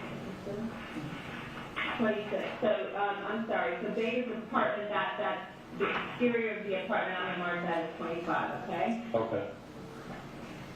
So we have 23 being the living room area, 24 being his bedroom, and you recognize his bedspread there, green with floral prints in 24, Yes, sir. and 25 being the exterior of the apartment complex. Yes. Showing you 26, yesterday you told us that at some point prior to moving to Alaska that you lived with Baker on Catherine Yes. in the valley. Yes. I want to show you this location, which is 5757 Catherine in Van Nuys. Is that the correct location? Yes. That is it. Okay. And who lived at Catherine with you? Baker and his wife at the time. His wife being, Nikki. do you know Nikki's last name? Her real last name? Yeah. No. Showing you Exhibit 27, do you recognize this person? Yeah. Oh, Who's that? that is his ex-wife. Nikki? Nikki.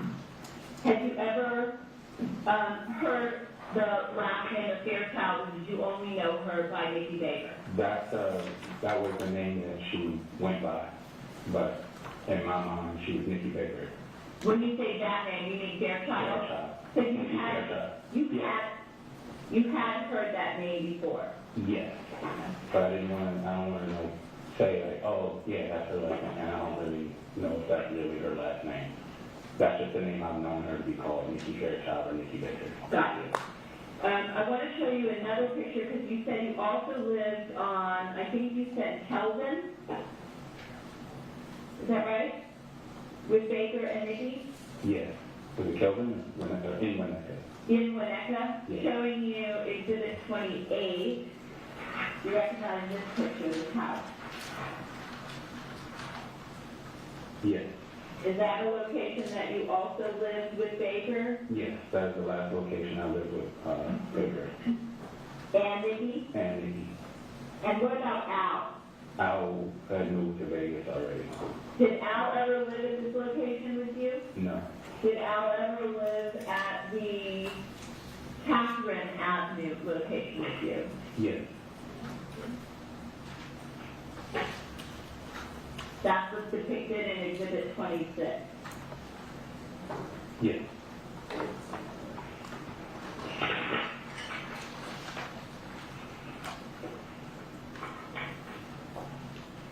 On the morning of January 23rd, you said when you woke up Baker was not home. Yes. Did Baker ever tell you that that morning he had gone to LA Fitness to meet up with Monica? No. Did Baker ever tell you that he had seen Monica that day?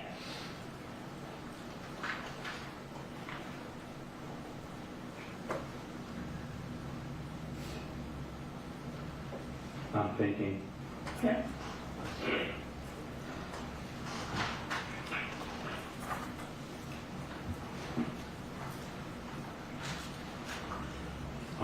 He didn't tell me that he met up with her, but he did tell me, he said, here's the deal. She's gonna, here's the deal. And I'm telling you what I can recall. Okay. Here's the deal. She's gonna go home, you know, see what exactly he's doing, and then she's gonna leave. And when she leaves, she's gonna let me know when he's home alone. And I just said, that's not in my head. So And I'm like, you still were aware that you were, this was going, this hit was going to happen that day? yes. Did he ever tell you that he met up with her, if not at the LA Fitness, at the local Target? No.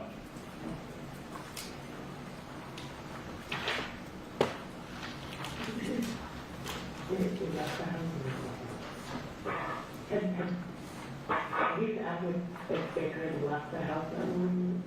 You told us, I think, 2 days ago when you were here, that when you woke up, He wasn't there. Baker was gone, and then came home at some point later in the afternoon. Yes. Okay. Do you know approximately what time? No. But for my own clarification, when you're asking about LA Fitness, was it that morning you're asking? Yes. Okay. Baker say that day that he had seen Monica at LA Fit or at a Target. No. Okay. So he just told you that here's the deal, she's gonna go home, see what he's doing, and let him know Let if he's him- alone. Yes. Did he ever mention to you that there was a daughter that was in and out of the house that day? Or did you not know about the daughter? I didn't really know. I didn't know about the daughter until until we got in the car and said, shit, his daughter. He said, shit. Did And then he, he told me on the phone. Told me on the phone after everything.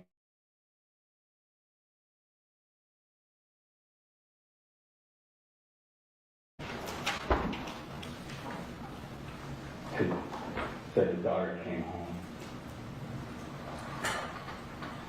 And then I just remember this.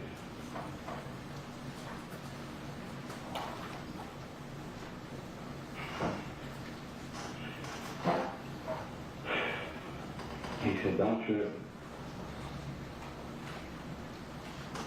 I got you. And hung up the phone. so he just called to tell you that the daughter, No, it's just to check it. It would be called to just check in on me. Just in general. And he told me that. have you ever heard the name Jaybird? Baker ever used the name Jaybird? No, Okay. not in my presence. Okay, so you've never heard that name?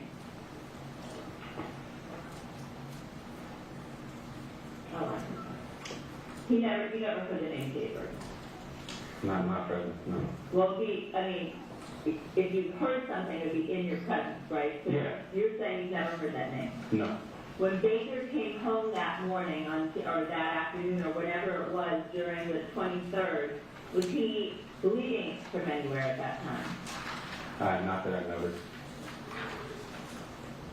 So he didn't have his head wrapped or his hand wrapped up or complain of any bleeding or anything of that nature? No. And did he ever say to you, oh, I was at racquetball and Monica hit me with her racket, either in the head or the hand or anywhere else on his body? He never said anything like that to me.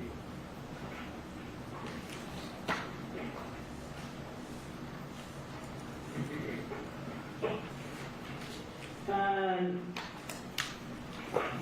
show you another picture. This is that 27, right?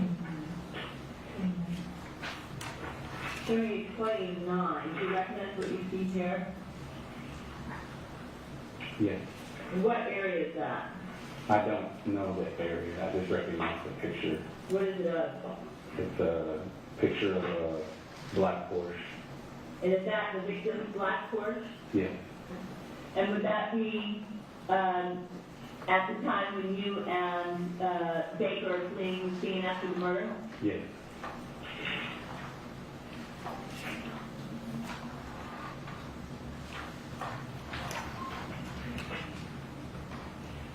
Showing you Exhibit 30, do you recognize this person here walking with looks like he's wearing a black sweatsuit with white stripes, carrying some kind of a duffel or a bag? It's hard to make out. Do you know if Baker was wearing an outfit that looked like that at some point in time on January 23rd? He might have. So that doesn't look familiar to you? I can't really make it out to say, give a definite answer yes or no, but he might have had, Adidas gear. He had a lot of workout gear. When you say gear, you mean clothing? Yes. Let me show you another one.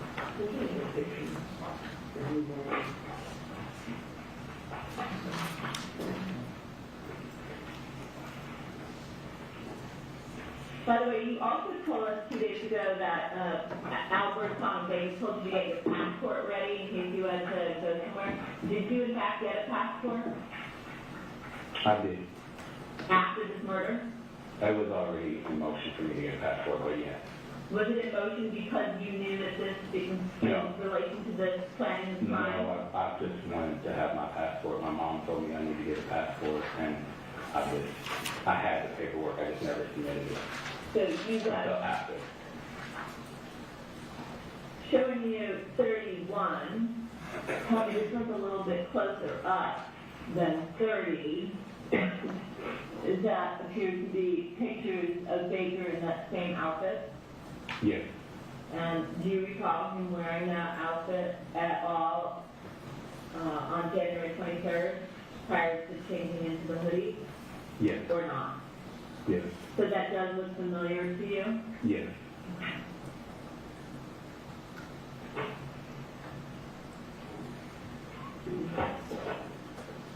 The actual, the jogging one. What is the jogging? No.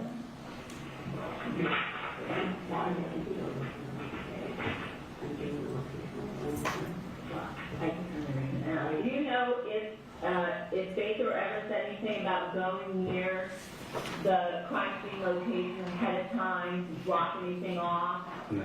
or anything of that nature? No. He Not that I never recall. talked to you about that?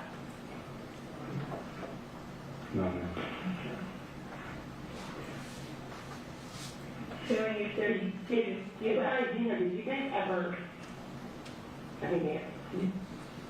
not the word scout, but do any drive-by or run-by of that neighborhood before this was planned? No. Other than that one time that you've been there? I think the one time I was there. Okay. And do you know if Baker ever said, because clearly he's wearing an outfit that matches what he's wearing that day in the neighborhood, and that's not what he was wearing with you when you weren't there? Okay. So you don't know if you can go into that area that day, the day before, anything like that? No. Okay. Do you know a guy named Kenneth Wack? No. Showing you Exhibit 32, do you recognize that person at all? No. Never came up in any conversations regarding this conspiracy? No. Showing you Exhibit 33, Chris Crowther. Do you recognize this guy or his name? No. Never came up in the course of the conspiracy? No. How about the name Manassian? Did that ever come up in the course of the conversations regarding the conspiracy? No.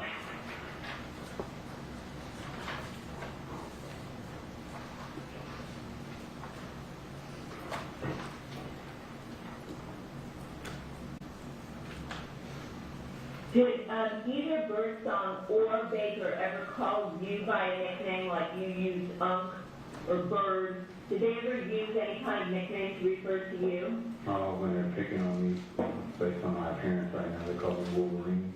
Wolverine? Yeah. Anything else? Jokingly, Chewbacca. Chewbacca? Yeah. Anything else? Nephew. Nephew? Yeah. Anything else? No. Did you ever communicate with Al on a burner? Yeah. Do you remember the phone number? No. Do you know if it started with an 818 number or prefix? Yeah. Yeah.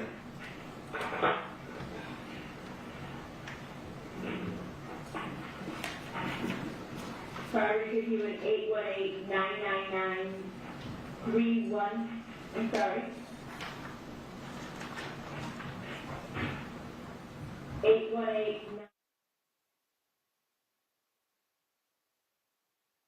Familiar or not?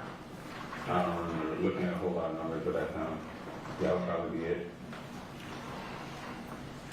What was, and let me get his regular number, which was a 70.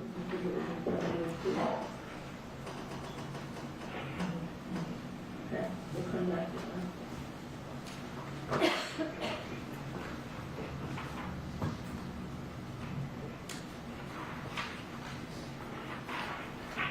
Did you use a fake ID in order to obtain the burner phone that Baker told you and Al told you to get? No. I want to show Not to my you knowledge. Already.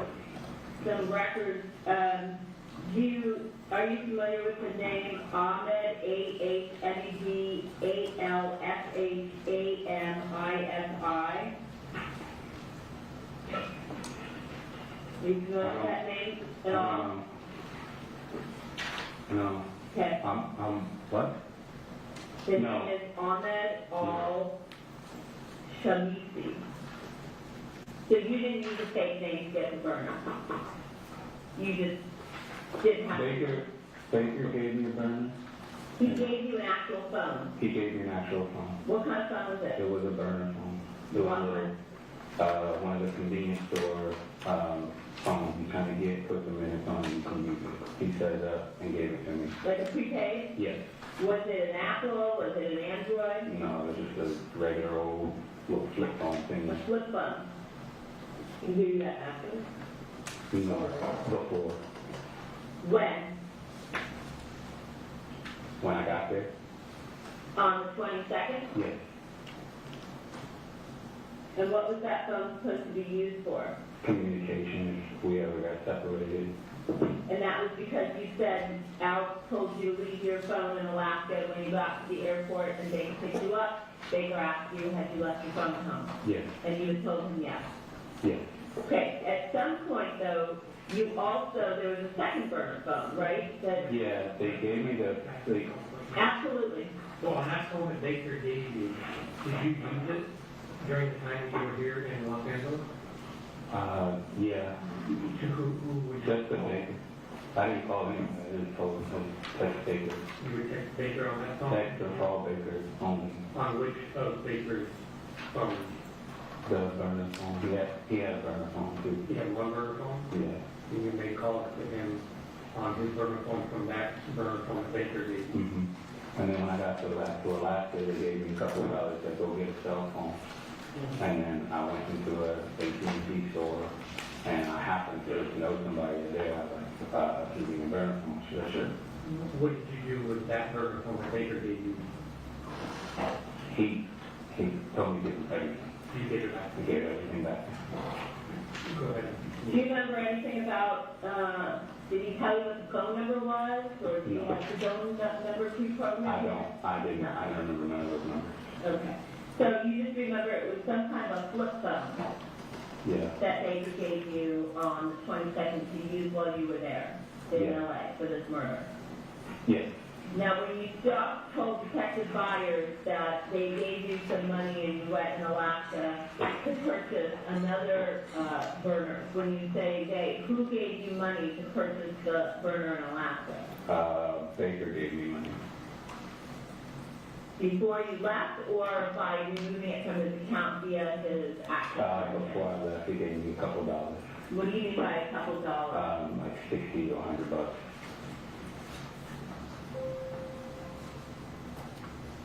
And then I went to an AT&T store Where?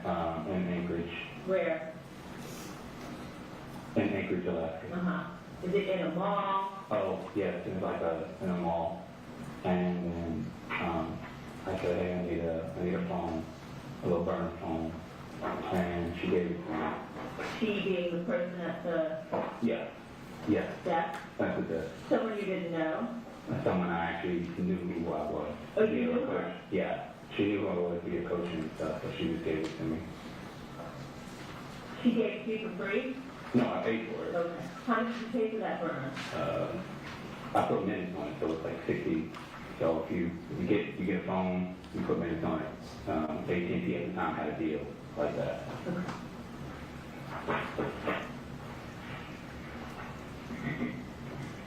I ask a question? Absolutely.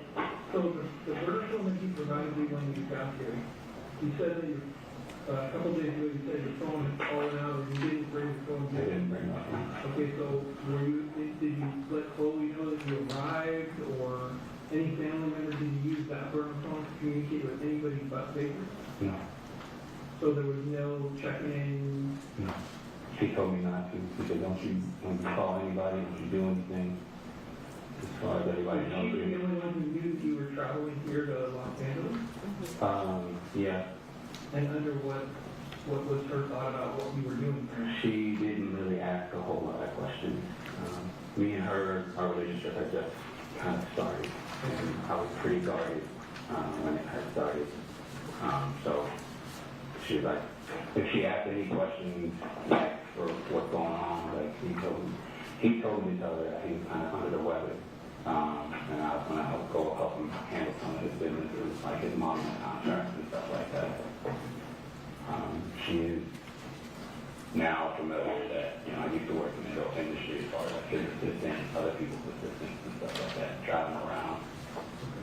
Nothing of big stuff, like none of that. Okay, sorry.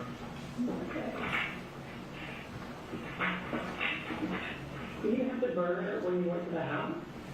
Do you remember if you had the burner when you went to the cemetery house? You didn't take it? Told me not to. Oh, okay. Where did you leave it? I left it at his house. And whatever he did with it, what he did with it.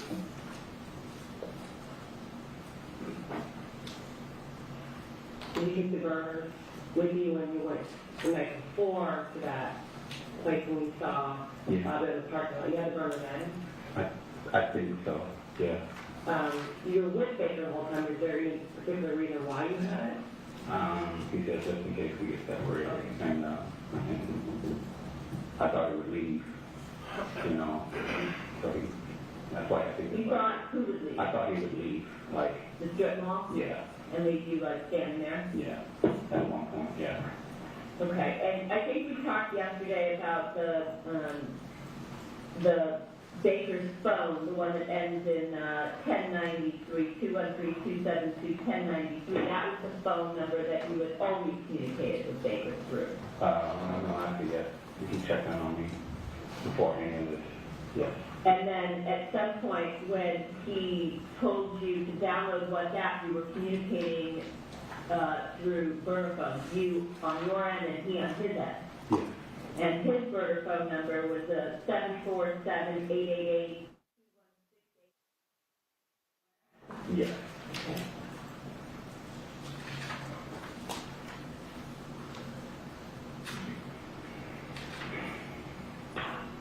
Yes. And your burner phone was a 907 number that we talked about, I think, 2 days ago. That was 907. That's my personal.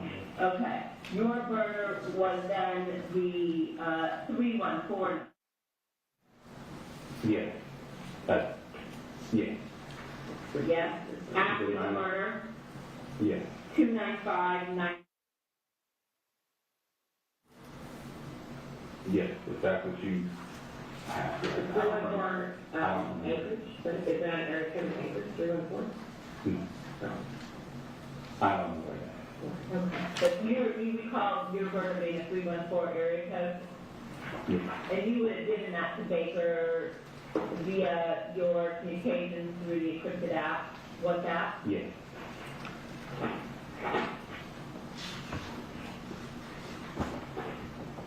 What is Vesta? I think it's like a prepaid card account. Anytime you need to put money on, anytime you need to put money on a phone from a prepaid, you know, what you use, you gotta dial it in, add minutes to it. And did you use any kind of Vesta card or account or Baker? I think Baker did, and he told me to use it too. And so I just did. What did he give you to be able to access that Vesta account? Usually it's about it's not a lot. It's like $40 sometimes. Okay, but what It's a Baker little- give you? He give you a card? Yes. Give you an access number? Give me an access number, I think. Yeah. I think. On the phone that you got once you went back to Alaska, you purchased, and you made that, I don't remember, where did you purchase that? An AT&T store Where, like, in the shopping mall shopping mall? Fairly close to where you were living, where I work. where you worked? But I think I just went in there on a random day at the mall. Have you not sold anything from that person before? No, I had put minutes on that 907 number. Okay. Because I had, you know, So when you purchased that burner, you have to give it an ID, or did they just kind of, no, it was kind of like, okay, coach. so you were familiar with them? Mhm. So that's a relationship, so Yeah, no ID, background check, things like that, you could just kind of go and buy it? yeah. So you were using, it looks like in 2016, all year long, you were using a Vesta prepaid AT&T card. What was that for? Because that's the 907 number. It's a Vesta prepaid AT&T card. Oh, I didn't really have like a, if I were, you said 2016? The year before the murder.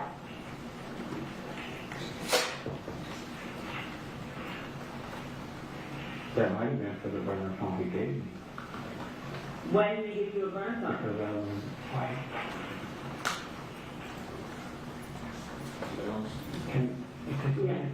Yeah, we can talk. Ladies and gentlemen, we're going to take a recess for lunch. I need to confer with counsel, so we're going to recess as far as you're concerned until 1:30. As always, the evidence applies not to discuss this case among yourselves with anyone else or form express any opinions on the cause finally submitted to you. Have a good lunch. See you at 1:30. If I can have counsel remain, please.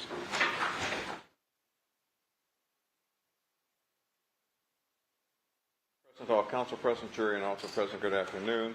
Ladies and gentlemen, we're going to interrupt the testimony of Mr. Austin to allow the defense to call a witness out of order. You may call your next witness. Thank you, Your Honor. Defense will call Jason Rubin.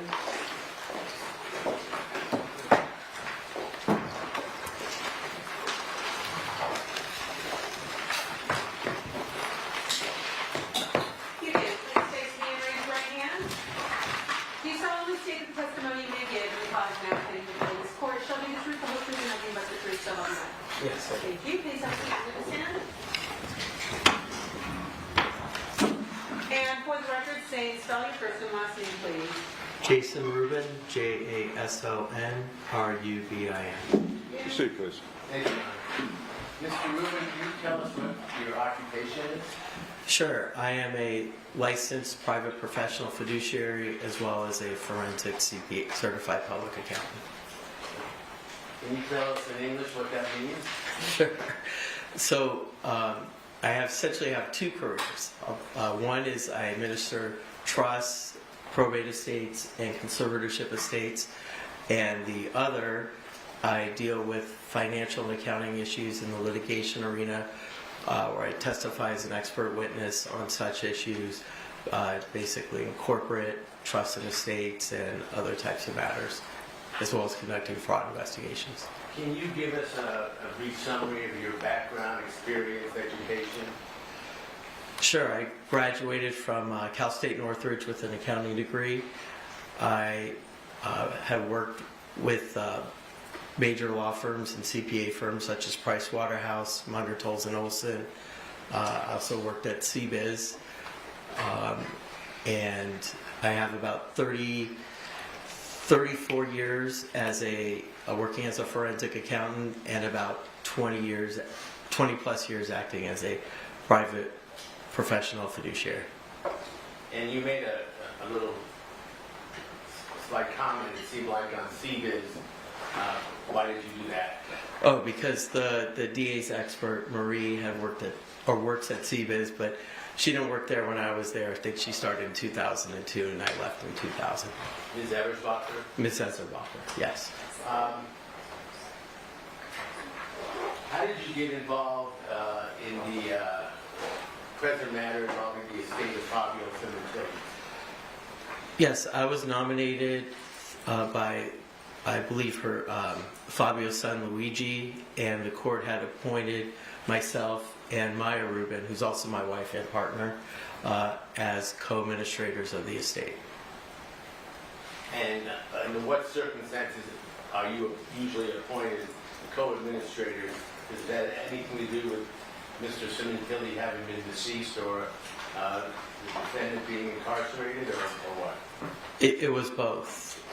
Essentially, there was no one, I'm presuming there was no one there who could serve, so usually what happens is the court will appoint a private professional fiduciary to act as administrator of the estate if no one is willing to serve or and can't you're serve. still the administrator of the estate? Yes. Did you ever have contact with Ms. Eversbacher? Yes, I did. Did she contact you? Yes. Can you tell us what the subject matter was of her contact? The subject matter was regarding the assets of the estate, and she was putting together a calculation with regard to the assets of the estate, and we learned that it was death versus divorce. Your Honor, I have Exhibit 126 in my hand. May I put that on the... You have. Yes. Thank you. Is your screen turning up, officer? Yes, my screen is up. But You can use the one if you want.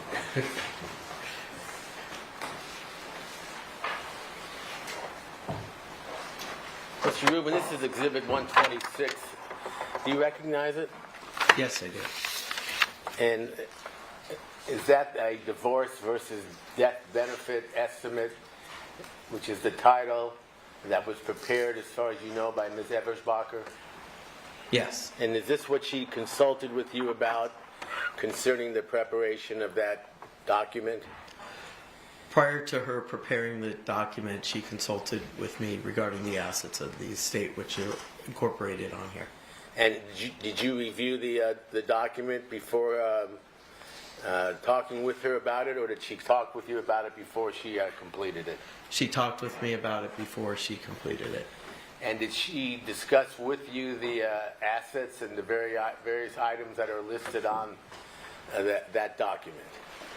She discussed with me assets which I could see some of them are on the document, or the assets are on the document. And do you recall the advice that you gave her concerning that? Well, during our conversation, prior to this document being prepared, I did mention to her, like as I mentioned to others, that I always felt that Fabio was worth more, I'm sorry, there was a greater divorce benefit than there was a death benefit with regard to Fabio. And what did you base that on? Well, let me looking at the document up there, what items did you disagree with? I disagreed with the P&G stock options as well as the post-death separation, compensation, as well as some other items that were not put onto the document. And one of the items that was not put onto the document, did that include alimony?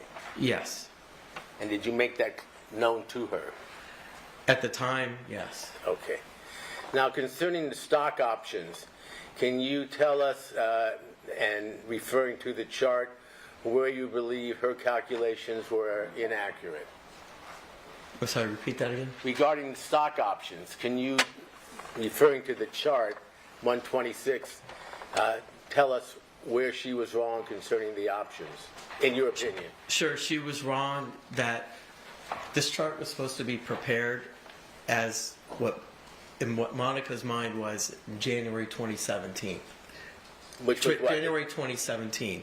And this, I'm going to object on students' facts and evidence. That's overruled. Is that the date of the murder of his death, Fabio? correct.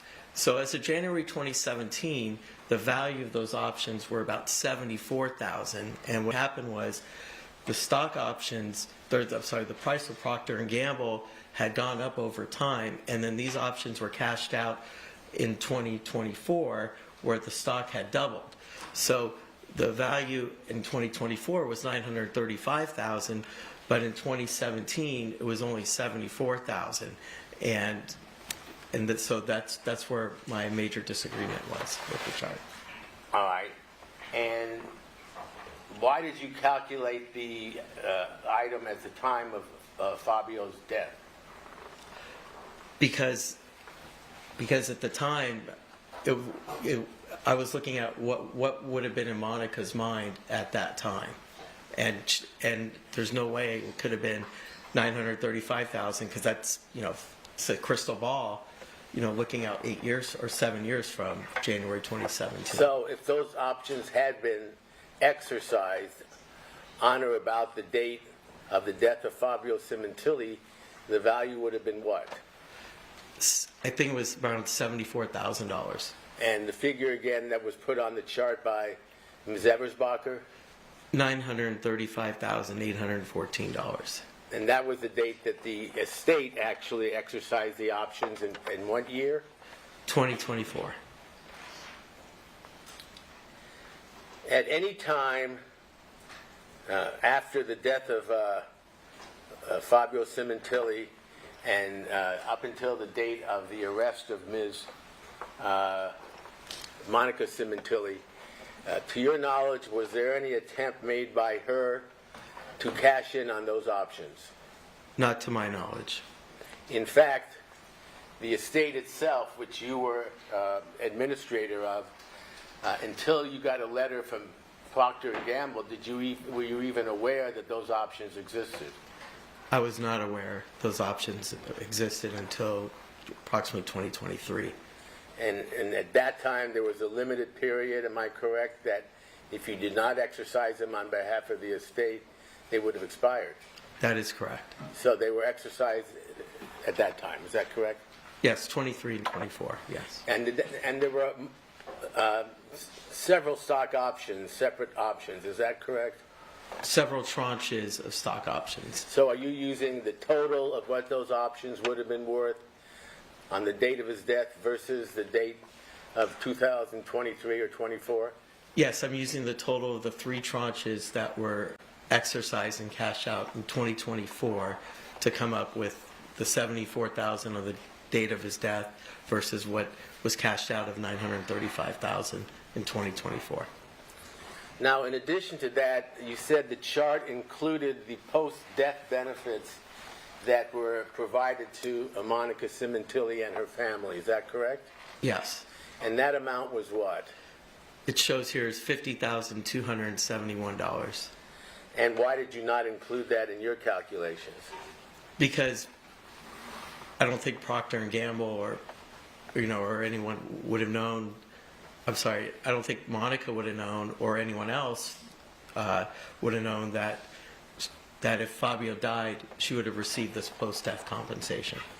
In other words, these were figures decided on or amounts by Procter and Gamble to assist Ms. Sementilli and her family that were only calculated or offered to her after the death of Fabio Sementilli, correct? Yes. To your knowledge, were those specific benefits in any way included in any of Procter & Gamble's plans or brochures that would have been known to Ms. Sementilli on the date of his death or before? Objection, speculation. That's Forms' name.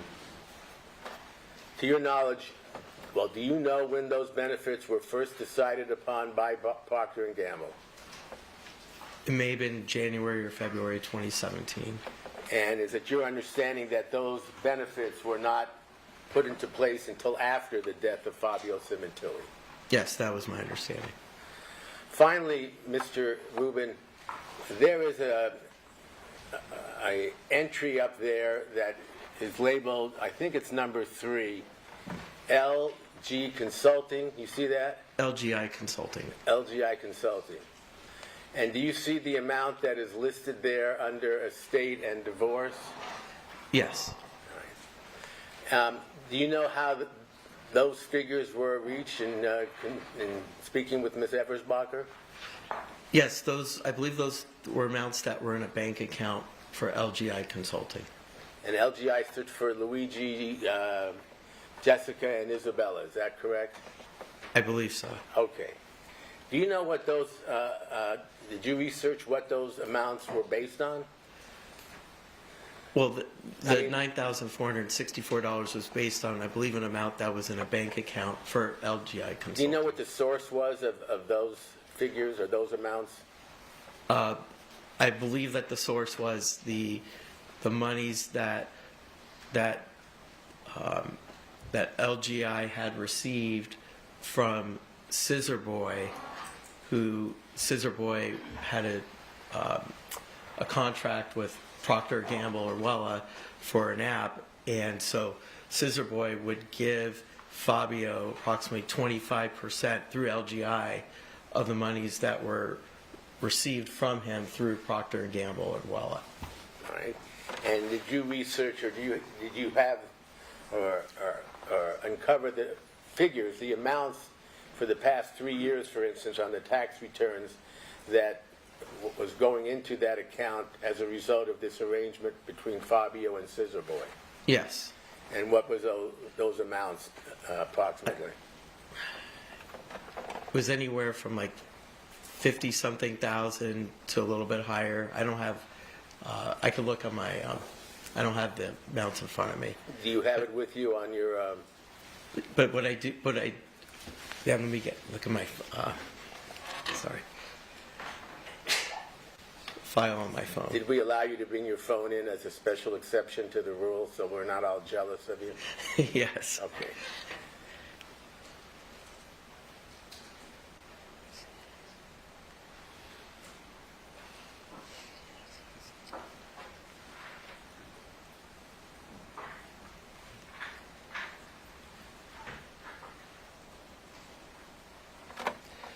So in 2015, they received $63,137, and that's what, I'm sorry, that was what was reported on their income tax returns.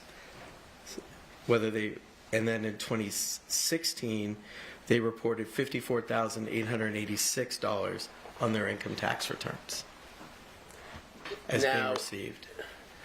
Was one of your jobs to maintain whatever funds were going into the estate at the proper value so that the estate could benefit, if possible, after the death of Fabio as before? Yes, my job was to to attempt to collect the assets of, marshal the assets of the estate and collect any income that should be received into the estate. For the beneficiaries. Yes. And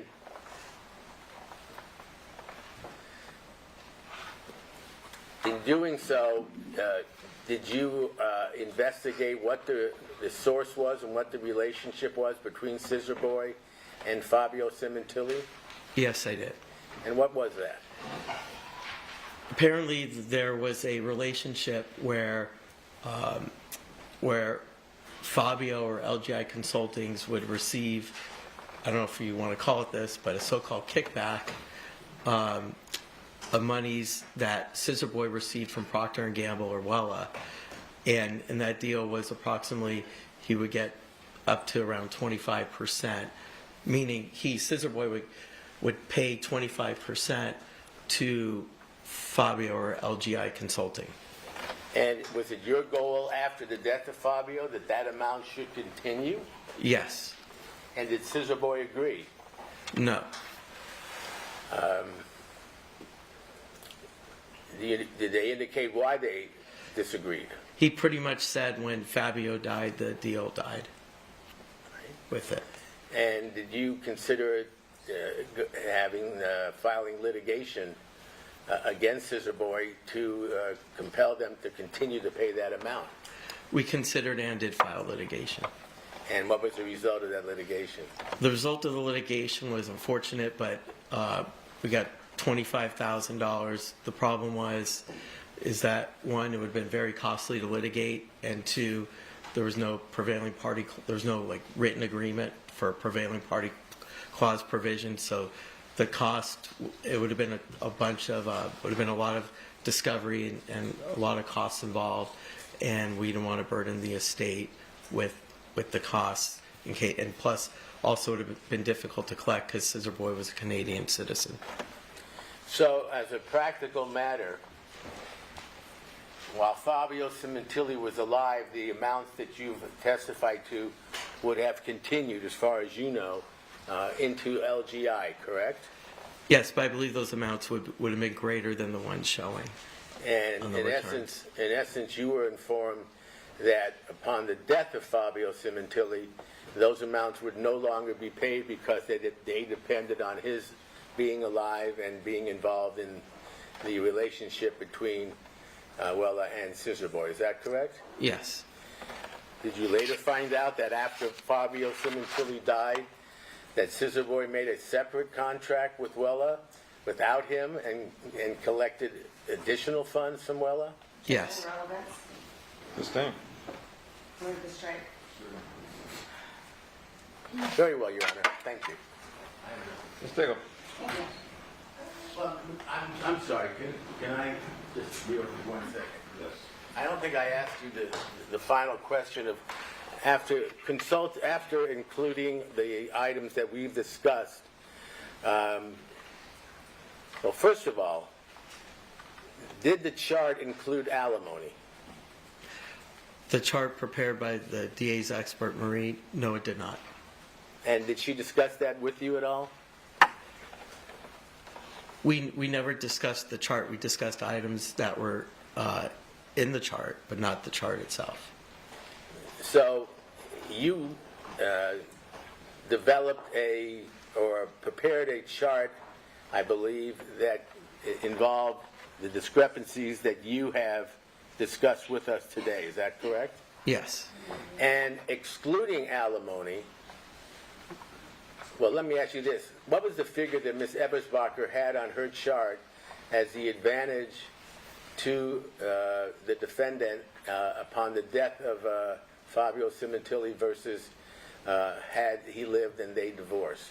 Yeah, she put on there that the total death benefit greater than divorce benefit was $1,506,081. If you corrected that amount by the mistake you say she made in calculating the value of the options as of 2023 or 24 rather than the date of the death, what would the difference have been? I believe I have a chart right here. That's all right. Sure. The difference would have The difference of the overvaluation of stock options was $495,011. So it would have reduced the $1,506,081 by $495,000. So it would be approximately $1 million. And did you calculate what the approximate difference would be if alimony had been figured into the calculation due to that would have been due Ms. Sementilli upon the death, upon the divorce between her and her husband? Yeah, I incorporated the information received from the family law expert. He said it was $900,000 that Monica would have received in alimony over 10 years, or I'm sorry, it was $90,000 a year for 10 years should there have been a divorce. And if you had figured those figures and included them in the death versus divorce chart, what would the amount have been? So if you deduct the $900,000, then you're left with that the death benefit over the divorce benefit would have been $100,000. And would you agree that that figure could depend on a lot of factors, how much alimony you get, such as the length of the marriage, what the salary, whether or not Ms. Sementilli worked on her own afterwards or not, and other factors? Yes. And you calculated on a 10-year period, is that correct? Yeah, on the period based on the family law expert, yes, the 10-year period. And if they if they had been married for 20 years, she may have been able to get alimony greater than that, correct? I don't know. Okay. Would, as far as you know, alimony have been based or corrected in some way if Mr. Sementilli's annual income had increased? I'm sorry, repeat that again? If his income had increased each year, to your knowledge, based on your experience, would that have at some point increased the amount of alimony? Yes. Because of the increase in the salary? Yes. I'm object to speculation. Like to strike the answer. Strike him. Did the chart include anything involving alimony? No, it did not. And did you disagree with that? Yes, because the chart is titled divorce versus death benefit, and it's calculating total death benefit greater than divorce benefit, and one of the divorce benefits should have incorporated alimony. That should have been a component in there. Would you agree alimony can be in a range depending on a lot of factors? Could have been what? A range of numbers. Oh, right. Yes, there could have been a low range to a high range. Was that even put into the chart? No, it was not. 1 minute, John.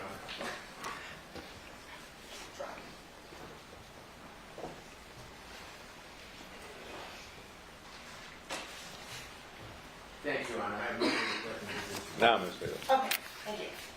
Good afternoon.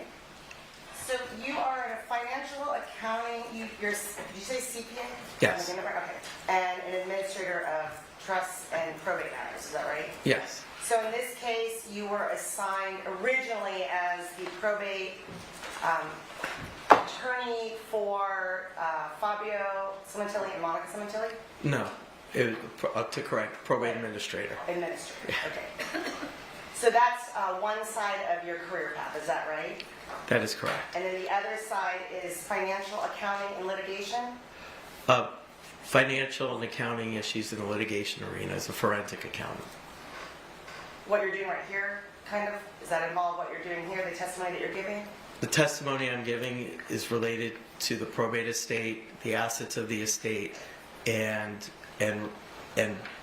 the chart that was provided to the assets in the chart that was provided to the defense about 4 or 5 months ago, which they asked me about. Now, do you consider that since you're administering a probate estate and you're giving opinions in court as to death versus divorce, do you consider that a conflict of interest? No. Why not? You're testifying for the defense as their probate attorney. Do you consider that a conflict of interest? I'm testifying on behalf of what has been provided to me, and also in the probate code, there's I forgot I could look up the code, but there's something in the probate code where I'm required to use my special skills in probate estates whenever asked. To administer the will, trust, or probate, not testify in a criminal court in a murder trial. Is that right? Well, I've been asked by you and I've been asked by the defense to provide information for the past 7-8 years, and that's what I've done. Okay. I have not been one-sided or the other. All right. Over the course of the years then, since one of the parties is deceased and the other one has been charged with this, who do you communicate with as far as the family? I've communicated with Luigi. I've communicated with Monica's sister. Okay, so I'm just saying, in general, you communicate to all sides to let them know what the estate is, what is going on with the estate. Is that right?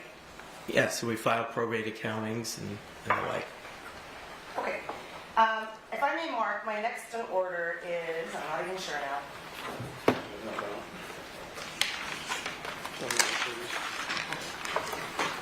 And by the way, when was the last time that you communicated with Luigi, if you know? Probably about 3-4 weeks ago. Okay, what was that about? He had some questions about some issues related to the estate. Your next is 281. 281, if I can mark as 281. And it is it's entitled Reconciliation of CBIZ. And it's a diagram that resembles R126. Very good.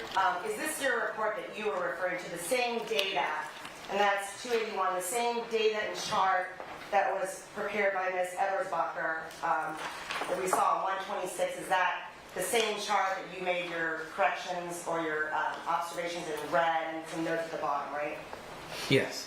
Your Honor, could we just approach for one? Sure. All right, so the first topic that we were talking about was you made some then corrections, I think down here in the bottom, what you testified to, the points that you testified in court, is that accurate? The over-evaluation of stock options. That Yes. one. And then the improperly included the post-death separation, that's 2, right? Yes. The amount of $90,000 per year for 10 years provided by the family law expert, right? Yes. Okay, and then the failure of the expert to include the LGI consulting as an asset, that, right? Yes. Okay, so then that was your calculation that you came to, then that the death benefits tipped in favor of you get more money if you were to divorce them. Yes. Okay, got it. So when we talk about the stock options, and I'm not going to spend a lot of time, but you were given all these documents. When you administer an estate, then you're given like all the pertaining financial documents and have to reconcile them and go through them all and find out what it entails. Is that correct? Well, we talk to people and we're given information, and we administer the estate we administer the assets of the estate. So wouldn't you get, though, as the administrator of the estate, the fact that Procter & Gamble had given him Fabio's stock options? We didn't get that information until later on. Okay, so no one mentioned in the family stock options, you didn't look at the Procter & Gamble documents that showed stock options? We didn't receive any information regarding stock options until 2023. All right, so I have an email from a Donald Willis. Do you remember getting an email from a Donald Willis from Procter & Gamble? No. Okay. And, well, I can mark this if you like, but would you like to refresh your recollection and look at this? Sure. Okay.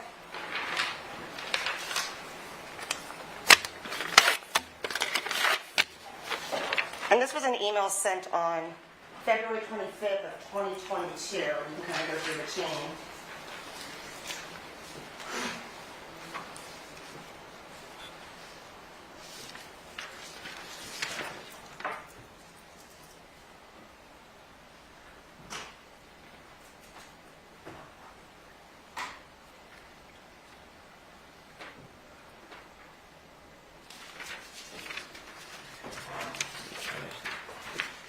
factors. Yeah. So Okay. I haven't read the document yet, so I'm just trying to figure where to start.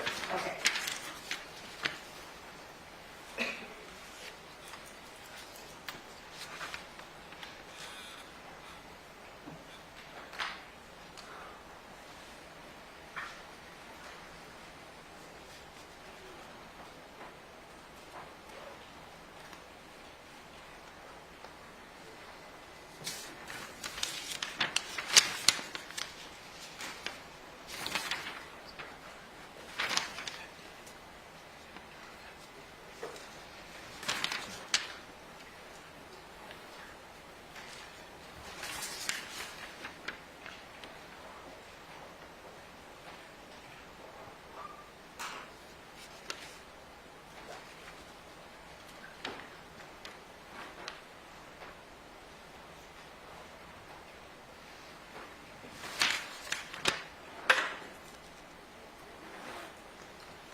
Okay. All right.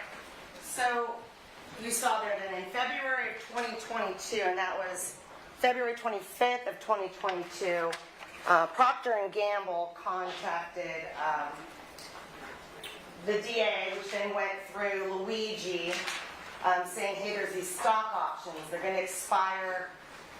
What are we going to do? You saw that part, right? Correct. And then Luigi sent you an email, Jason Rudin, certifiedstrategies.com, that's right? Yes. Okay, so Luigi sent you an email then on February 25th of 2022 letting you know about the stock options then, and that some were expiring.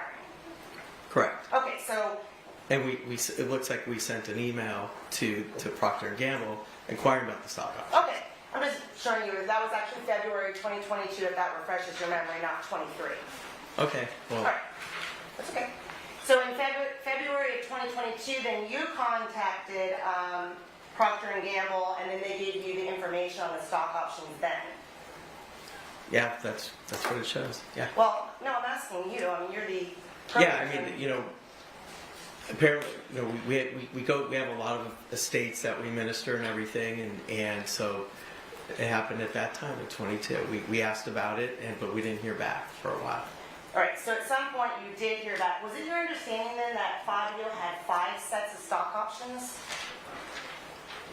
I believe there were 4 because they were exercised in 23, and then 1 and 3 sets in 2024. Do you know for sure? I recall that those were the ones I have to go back and look at my records. All right. If I could mark a 2-page document, it's an email to Jason Rubin regarding P&G equity grants.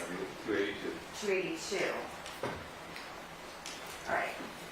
Now this one, there's a date on here, January 20th, 2023. Did you provide this then to, and I'll go down, did you provide this to... There you go, it's right here. So those were the ones that were exercised in 23. I'm sorry, they received the payment in 23 for 22, so maybe I got the timing a little off. That's okay. But, it's... That's okay. Not holding you to that. Just this particular document that in 2023, you got this from Procter & Gamble?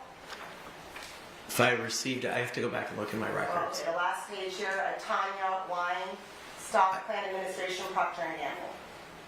It's possible. I have to go back and look. Would you like to look at this?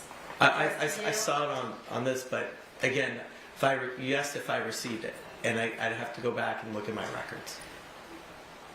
I may have. Are you Jason Rubin, administrator for the Fabio Sementilli estate? Are you located at 6320 Canova Avenue, Suite 1470, Woodland Hills, 91367? That's me, and that's the letter that's written. You asked me if I received it. Again, I may have. I have to go back and look at my records. Okay. Well, let's assume that you received it. Okay. All right.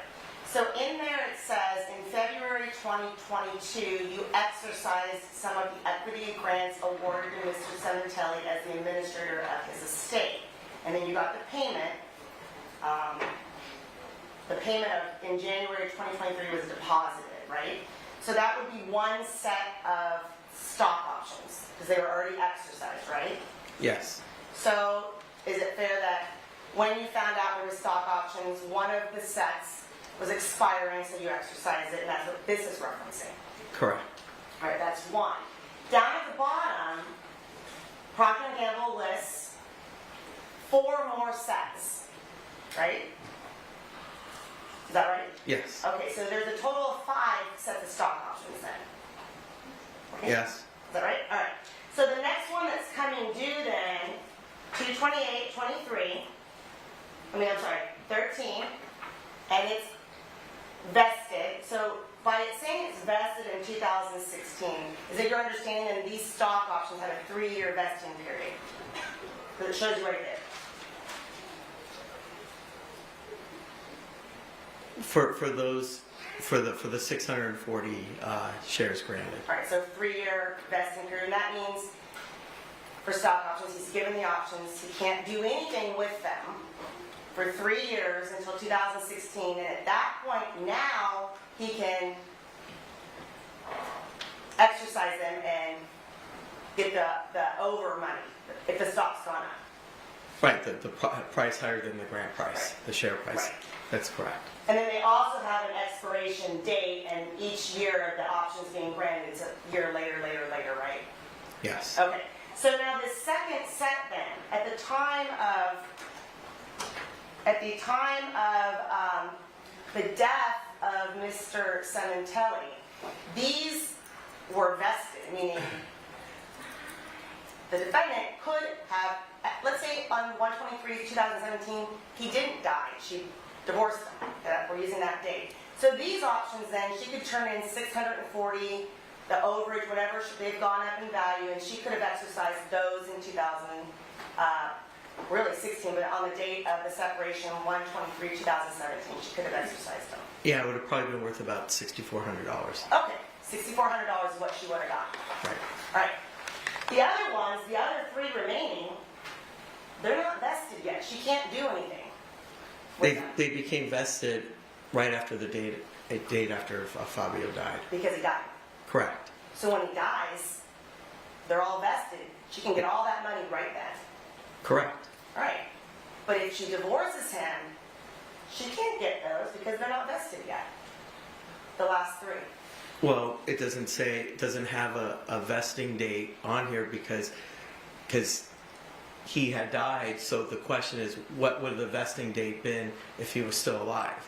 And if you're presuming that it's 3 years, so the options for 3,879 shares would have vested in a month after he died. A month after he died. And then after that, it would have been vested a year and a month after he died. Sorry, the 4,247 shares. Right. And the 4,299 shares would have been 2 years and a month after he died. And that's all after he died and after he died. Right, after he died. And So there's a big jump though when let's say she divorced him though, as I was saying. The 640 shares, she can get that if she divorces him on 1/23/2017. That's the money she could walk away with. All right. The other stuff she has to wait for because it's not vested. well, the first one, I mean, the one that would most likely vest in February 2017, that would have been a year. It would have been a month. So divorces usually take about 1 to 5 years. I've seen 7 or 8. So, But you're not an expert on that, right? I've testified in family law court as an expert, Of course. but I do very little work in Okay. family law. So, sorry. Okay, so we'll leave that to the family law attorney. Right, Okay, exactly. All right.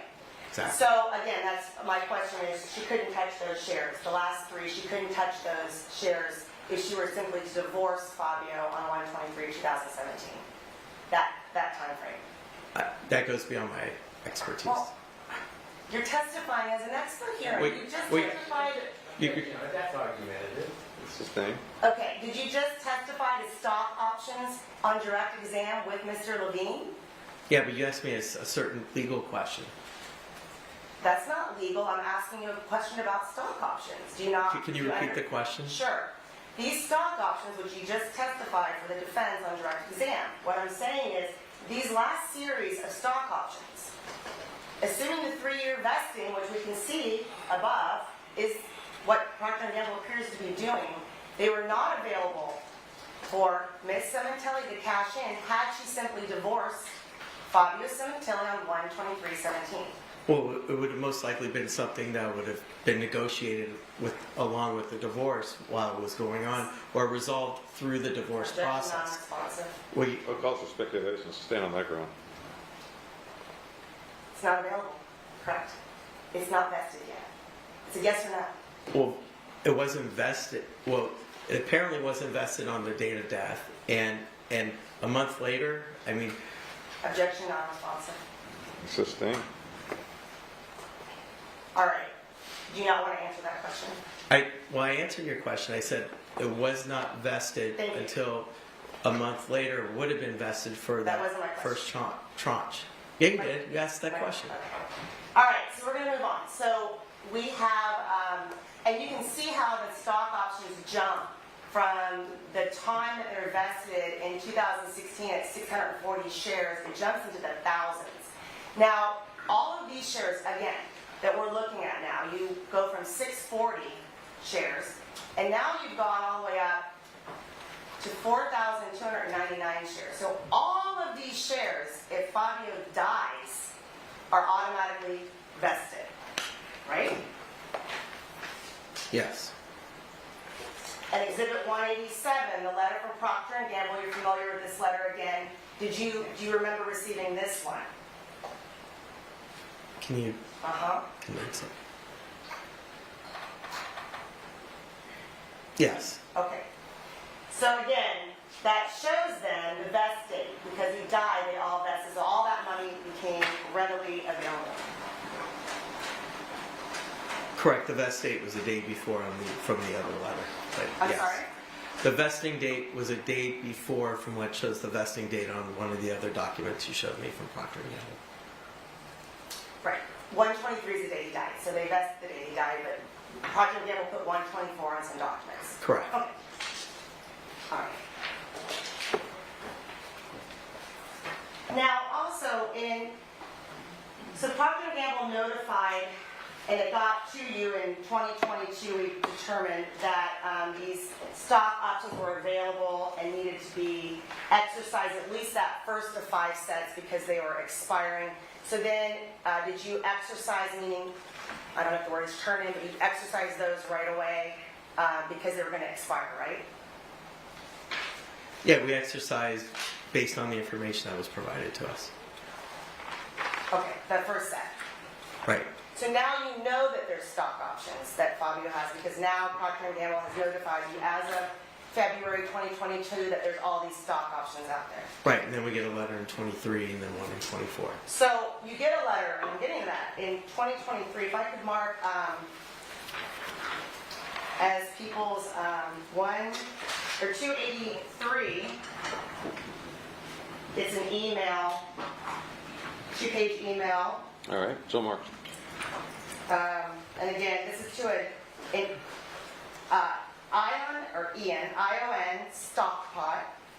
I'm saying that wrong. He's saying that. Stockopt, STOCKOPT, from Procter & Gamble. Do you remember getting this email, start at the bottom down here, February 12th, 2024? And I'll turn I it can't see the Sure. entire document. There you go.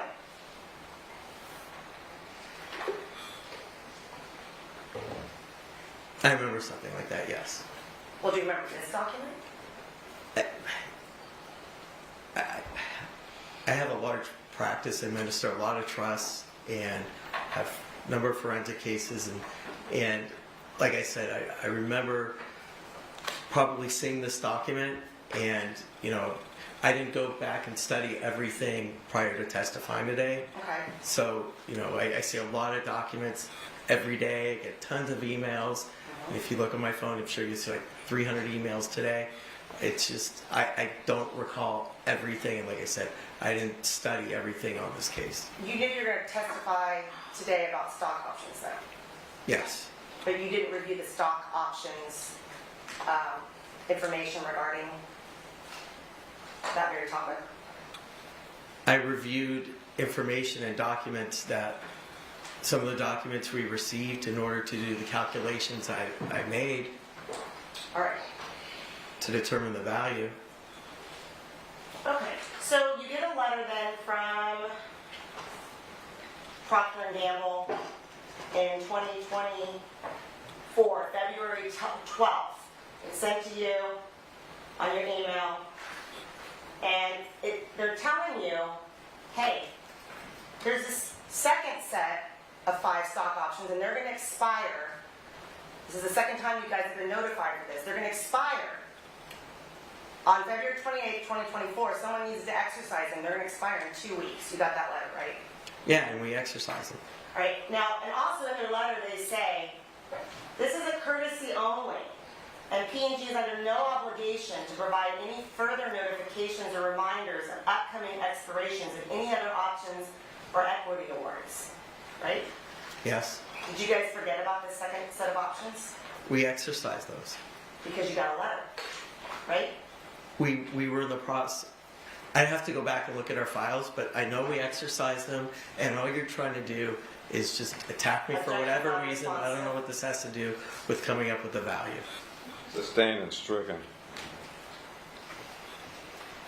You knew you were going to testify today about stock options, right, sir? But as to the value of the options from for what you had put on in 2024 of 965,000 or 935 versus what the actual value was of 74,000, which misleads the jury as to the financial motive. Objection, non-responsive, no strike. Yes? Stricken. Sir, try to just answer the question. Sure. All right. So, you understand because you're an attorney, right? that there's- No, I'm not. Okay. So you have no law degree. No. Okay. So, you understand in a courtroom, there's direct exam, and then the other side cross-examines you, right? Your Honor, this is argumentative. All right. So on this Procter & Gamble then, again, February 14th, they sent you a notice saying, hey, probate attorney, these stock options are going to expire in 2 weeks. And I'm what not a happens? probate attorney. What happens if they expire? Those options were cashed. The options, if they would have expired, it could have been, I don't know. It could have been zeroed out. I don't know. But those options were exercised. Objection. You asked a question. I just answered it. Sir. Sorry.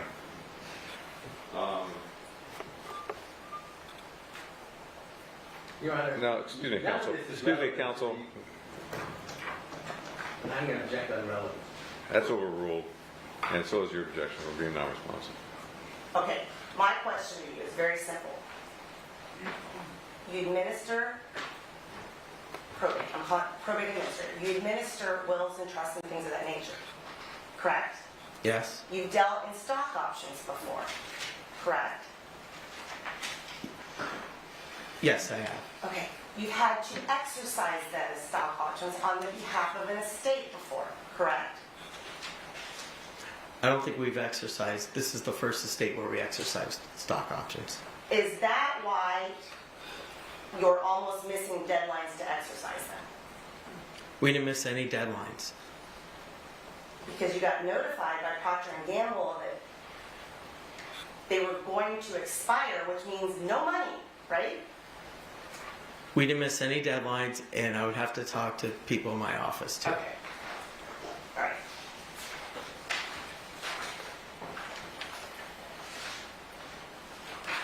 All right. So,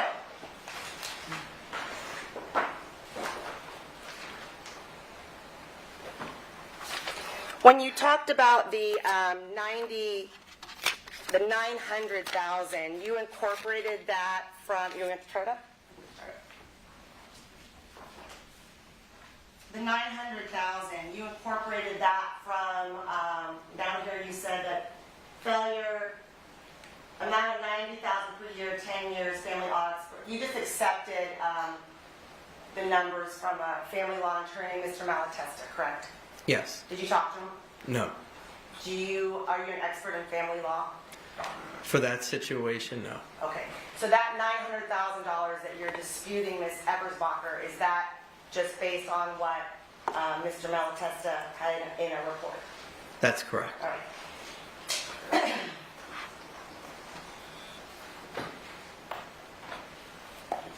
This LGI Consulting,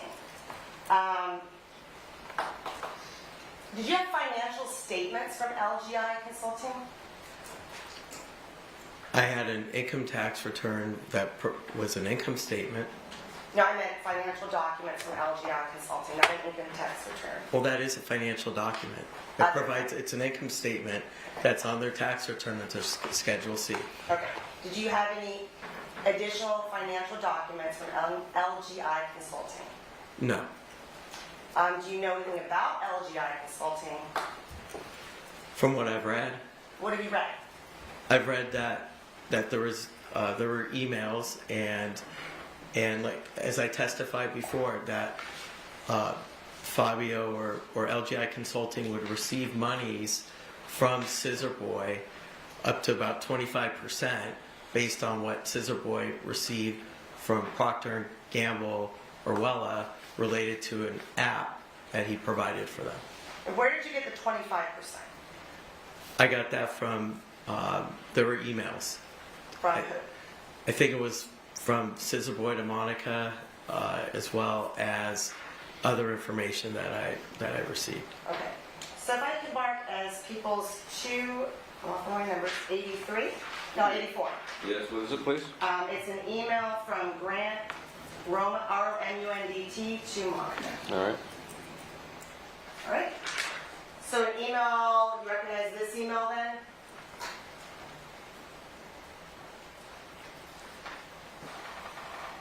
Yes. All right. So in that email,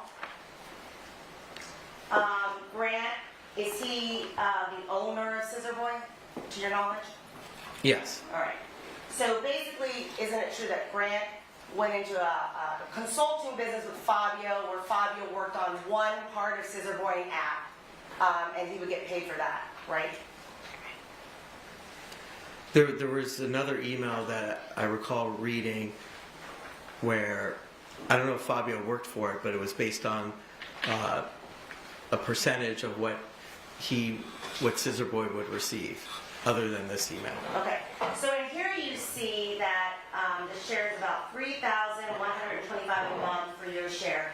And that's Grant writing to Monica on February 8, 2017, right? Yes. So roughly about $3,125 a month for Monica from Scissor Boy money. Which is obviously less than they even reported on their tax return. So, I mean, Objection non-responsive. Sustained. Move to strike. Very good. that's what the document says, but all I'm saying is that amount is less than what was There's no reported on their tax question. return. Strike. There's stricken. There's no question pending yet. So you gave that number a share, that number, you put on your document here, $365,000 from Scissor Boy, right here, as an asset, right? That would be the value of the cash flow Okay. expected to come from Scissor Boy, Expected to come from Scissor Boy based on what? based on documents we received that the defense had received in a subpoena from Procter & Gamble of the monies that were paid out to Scissor Boy. Okay, so you understand that Procter & Gamble pays Scissor Boy a large amount of money. That money doesn't all go to Fabio. Fabio has a small piece of it for his app that comes out to about $3,000 a month. Did you understand that? I understood that there was an app and there was monies that would be paid to Fabio, and there were several emails I reviewed. I don't have those in front of me, but and based on, so what I did was, I'll just tell you how I did my calculation. I'll explain it to the jury. So what I did was I took the monies that Procter & Gamble had paid to Scissor Boy over like a 3 or 4 year period, and I took 20% of that. And Why 20? why 20? Because sometimes it would say he would pay, it may be less than 25%, and be 15, so I just took 20%. So you just It picked a number? wasn't picking a number, it was just using kind of like an estimate based on documents I had read. All right. And then what I did was, so over the years, let me look at this here. So for example, between the year May 1, 2016 and April 30th, 2017, Scissor Boy received $578,000 from Wella, and that was 60% greater than the $360,750 he received in the prior year. So these amounts keep going up, and in fact, yeah, it was a 60% growth rate. So what I did was I took 20% of that amount, which is comes out to $115,000. That would go to LGI Consulting, and then I capitalized that to come up with the value of the cash flow. And I came up with a range of values between $385,500 and $578,000, and I took the low end of the range and applied it to the chart. Okay, so all of that calculation, you determined that $385,000 would go to Monica in the event of a divorce based on LGI consulting that money to Scissor Boy. Well, what I said was that's a correction to the chart where it should be added as an asset, but yes. All right, so the same thing I just Yes. said now. Okay. Yes. But what if I told you that it's not that dollar amount, and you said that, yes, Wella paid Scissor Boy this at $500 and some $1,000, but only $61,375 from that same time period was the deposits for Fabio and Monica. That changes everything, right? Yeah, if that amount, the $61,000, is what they actually received, then yes, that would change. But I don't know. You don't know. Right? Do you know? Objection, not responsive. It's the thing. Move to strike. I'm not a witness or an expert testifying. You understand that? Well, if you have the information, then provide it. So are you the probate administrator for this estate? Yes. And you're testifying based on all of your documents of everything that you have, that you've given the prosecution and the defense. Yeah, but a lot of times when someone's receiving a so-called, if he is receiving a kickback, and it's not always reported. Okay. So if we accept your number, and you think you said $115,000, you thought Fabio was, and some change that Fabio really was getting from Scissor Boy, right? That's based on the documents I reviewed. That's Okay. what I think. All right, so if we accept that number, then you put a value on it, and I won't go into the weeds of how you determine the value, but you put the value of the 385 with all these percentages, right? Yes. Okay, well still though, even if it was 385,000, that's still community property now. Well, there was a thing on the, if you look at the income tax return on the Schedule C, for some reason that return shows the LGI Consulting was in Monica's name. It's still community property though if you divorce. Yeah, I don't know. Okay, so I you can't don't know that test. either. Well, I wasn't asked to look at that or anything like that, but all I could say is that the $385,000 Okay. was the value. That's all I'm doing right here. So you didn't know about the community property, but you just took the higher number. The lower number. Well, 385 giving more for. No, I had 575,000 was the higher number. 385 was the lower number. Towards a benefit for divorce, right?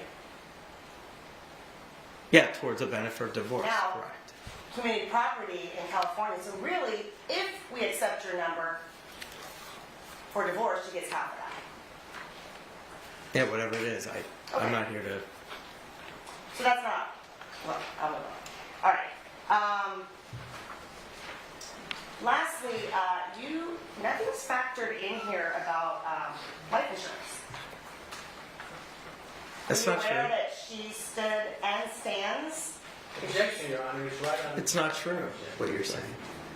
You asked me a question. The $720,067 is already incorporated in the chart. No. Go to the right. I'm sorry, to the left. Yeah. Said life insurance proceeds, $727,067. I'm not making any corrections or adjustments on You that. haven't done anything with life insurance, right? You haven't incorporated anything Correct, with life insurance. that's correct. Okay, so that's, at the end of the day then, with life insurance, then she still has $720,000.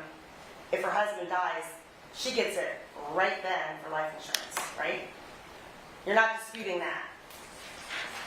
I didn't make any comments to it. Are you disputing that now? I have no comment. All right, got no more questions. Any further redirect? Yes, absolutely. Let's put this chart back up here. That's benefits. 26. 126.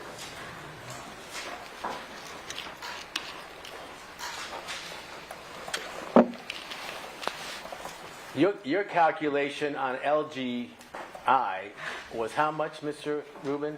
$385,000. And Ms. Stagel went into many questions about, isn't that too high? The kickbacks might be less. He should be getting less. It's community property. How much did Ms. Ebersbacher put up there as the amount from LGI that she considered under the divorce category? There is no amount. She didn't incorporate it. All she had was for what was on the bank account of $9,464, but failed to include LGI Consulting as an asset itself, which is the present value, the future cash flow, the estate. Should Fabio was alive, the monies that they would have received, the value of that was $385,000. Let's not even consider as exact the figures you gave as to how much more money would have come into that account had Fabio lived. Under divorce, you see the amount, it's right in front of you on the little screen. Right. You see the amount, $4,000. You see that? Yes. So Ms. Ebersbacher said the benefit to Monica Sementilli, had she divorced her husband, was $4,000, correct? Yes. How much money, by your conservative estimate, was going into the LGI account as a result of this kickback from Wella? Objection, speculation. I'll allow it.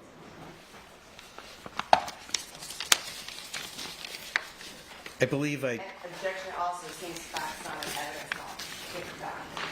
Well, that's now, the parties have now referred to this item. I'll allow this, it's overruled. I believe from the time period of May 1, 2016 through April 30th, 2017, it would have been approximately $115,000. And the year before that was approximately $360,000. I'm sorry, it'd be $360,750 times 20%, which would be about 660 times 20%, 72,000. So you looked at how much money was coming from Wella for Fabio's app that they were using in the prior years before his death, correct? That is correct. What is the average amount that was coming into LGI for each year? Approximately. Well, the thing is, like, Just approximately. How much money was coming in from LGI to LGI according to those records from Wella? well, according to the records from Wella, let me give you a breakdown so you can better understand, because it's Okay. you can't because there's significant increases in revenue each year. It grows. Like, for example, What's the lowest to the highest? the lowest is in the beginning. Which is what? Wait 1 second. So we have the time period from May 1, 2013 to April 30th, 2014. A scissor boy would receive $34,000, and so LGI, 20% of that is about $7,000. Then you get into May 2014 through April 2015. Scissor boy received $194,000, so 20% of that is around $40,000. Then you go from May 2015 to April 2016. Scissor boy received $360,000. So Scissor boy, I'm sorry. So LGI would have received around $72,000. And then you have May 16 through April 2017, Scissor Boy received $578,000, and so 20% of that is $115,000. So for those years until the death of Fabio, what would the average amount that LGI was getting from Scissor Boy? Approximately. Well, there's been significant increases in growth. I understand it's probably going to go up, but I want to be conservative. Sure. What's the average amount? I'll use $60,000. Okay. So the average is $60,000 coming from Scissor Boy to LGI while Fabio's alive. Right. And your figures indicate that it's much more because it's been going up every year, correct? Well, especially the last year. Okay, fine. So, if Monica Sementilli had stayed married and they got divorced, even with community property, half of that, the money would still be coming in from Scissor Boy and they would split it, correct? Correct. And the least amount was $30,000 and the most amount, if you split the last year, what was the last year? The last year was $115,000. So it becomes $60,000, correct? Yes. And Ms. Eversbacher put the amount for LG Consulting as $4,000, correct? Yes. In other words, and then it all stopped when Fabio died, correct? Yes. Scissor Boy said, we're not paying any more because it was dependent on him being alive, correct? Yes. And then your records show they made a new contract without Fabio with Wella. Yes. So forget about that. If Fabio lives, they're getting an average of $60,000 a year. If Fabio dies, they're getting nothing, correct? Yes. And they got nothing. Monica got nothing in the last 7-8 years from Scissor Boy to LGI, correct? That's what I believe, yes. All right. Now let's go back to the options. Let's assume for a second, and I hate to do this to you, but we'll just assume that your company overlooked these options, made a mistake, didn't exercise them until they were notified by P&G. I assume your response would be we would have found them one way or the other, correct? Yes. But let's assume you didn't find them until you were notified by P&G. All right? You Yes. assuming that? Yes. So if you look at the chart, had Monica exercised the options when Fabio died, upon his death, she would have gotten what, $43,000? No, $74,000. $74,000. And your company, by waiting until 2023 or 2022, got $900,000 for the estate, correct? More than that, yes. So if you eliminate any negligence or anything on the part of your company, which I'm sure you would claim, by waiting to exercise these options 5-6 years later, the amount went up from $70,000 to $900,000. Is that right? It's higher than that, yes. Okay. And during that time period, from the time that Fabio died until the time that you exercised the options, Ms. Sementilli did not ask to exercise any of those options, did she? No, she did not. So on the date of death, if this was and you looked at this as a death versus divorce option. In other words, is he worth more dead or alive, correct? Put it bluntly. So on the day of his death, she could have exercised the options on that day, right? Around that time, yes. And would have gotten $70,000? Approximately. I mean, the stock may have come up or down within a 2-3 month time period, which would have probably All right. taken to exercise it and cash it out. She could have exercised them right away in February, or March, or April, or May, or June, correct? Yes. Did she? No. And they kept going up. Did she exercise them in 2018 or 2019? No. Okay, she was arrested, we know that, and in jail.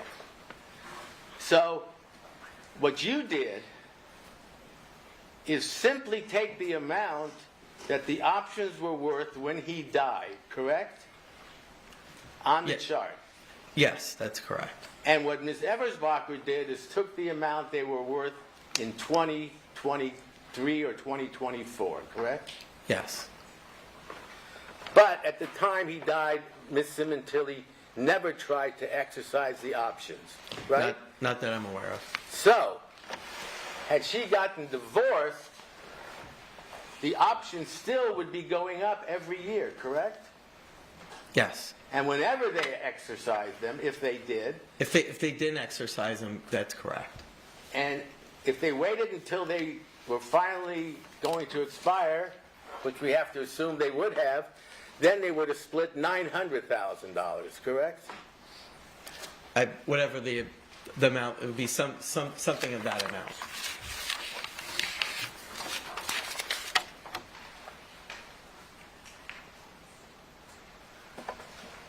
So, and we'll go to alimony. I understand that those figures can be varied based on many factors, correct? Yes. But Ms. Eversbacher had no amount on there for alimony, correct? That is correct. The most money, would you agree, that someone in divorce is going to get from the spouse is due to alimony? Objection, speculation. One of the amounts that they're going to get is due to alimony, correct? Sustained. Right. Have you ever had a case where someone making $250,000 or more and a 20-year marriage would not get any alimony? Objection, relevance. Sustained. Was there even any lower or higher end for alimony on that chart? No. In your opinion, based on your experience with divorce cases, is alimony at least one of the factors to consider when someone is determining what how the wife will be financially in the next 10, 20 years? Yes. Did Ms. Eversbacher have any range or any figure up there at all? There was no range and no figure. So let's set aside any issues of your competency or not competency, and let's just look at the chart, black and white. When it came to LGI Consulting, because Fabio died, they lost at least $30,000, $40,000, $50,000 a year, in your opinion, correct? Yes, probably more.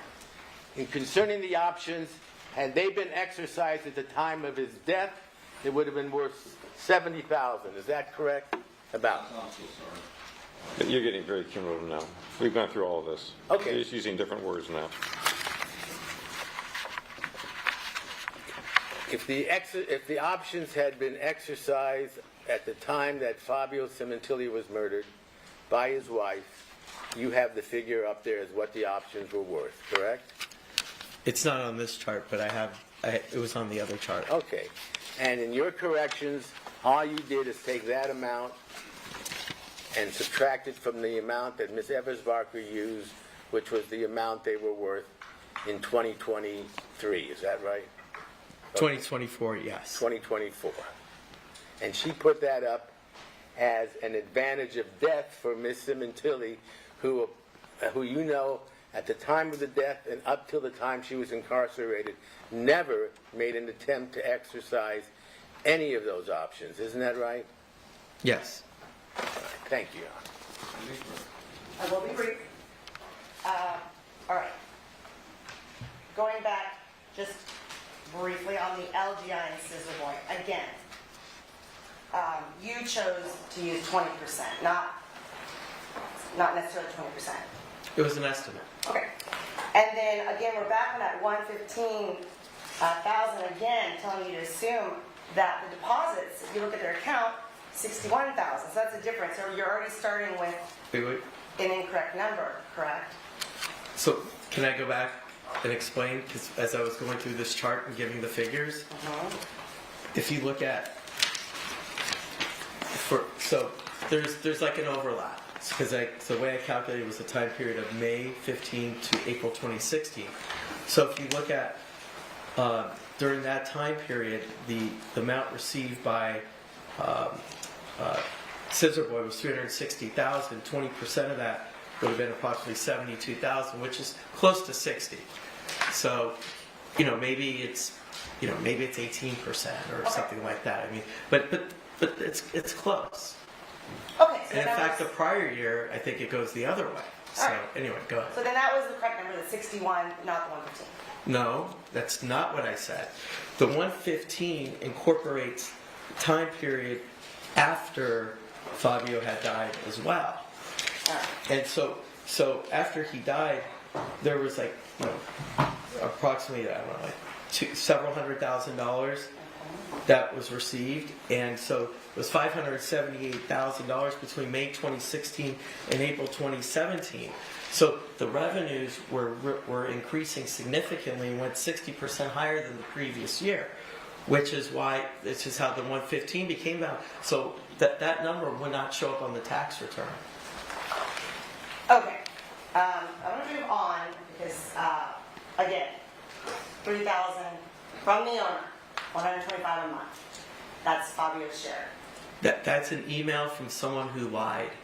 Oh, okay. He lied to us. He All says right. he sends an Objection, email. no question He sends that pending. email to Monica. No question pending. Okay, so that was a lie. All right. So, Well, wait. No. You said so that is a lie. She asked the question. So if that No is, question. I'll explain that's a This lie. isn't tag back. This is a court of law. She's just Sir, okay. She tells him what. Sorry. all right. Now, as far as stock options, and I am almost done. I know everyone's happy about that. As far as stock options, again, you testified and defense was asking you questions just now about she could have gotten $74,000 the day he died because they vested, right? So she could have gotten all of her stock options, which were valued at that time at $74,000 in 2017 because they're vested because he died, right? Yeah, plus or minus if it takes a few months to go through the process. But in opposition of what Mr. Levine said, if he didn't die and she just divorced him, some of those, most of them, the remaining 4 of them weren't vested. 3 of them. They weren't vested. She doesn't get those. we went through this kind of. Well, I'm saying she doesn't get those. I'm going to object, Your Honor, that it is, well, I'll wait till you direct. The point is on redirect, you agreed that she would get them if they divorced, but if they're not vested, that's not community property anymore. Right? Correct? Yes or no? Fabio worked there. Correct? Yes or no? I can't answer that question right now because I need to see the plan documents to have a better idea.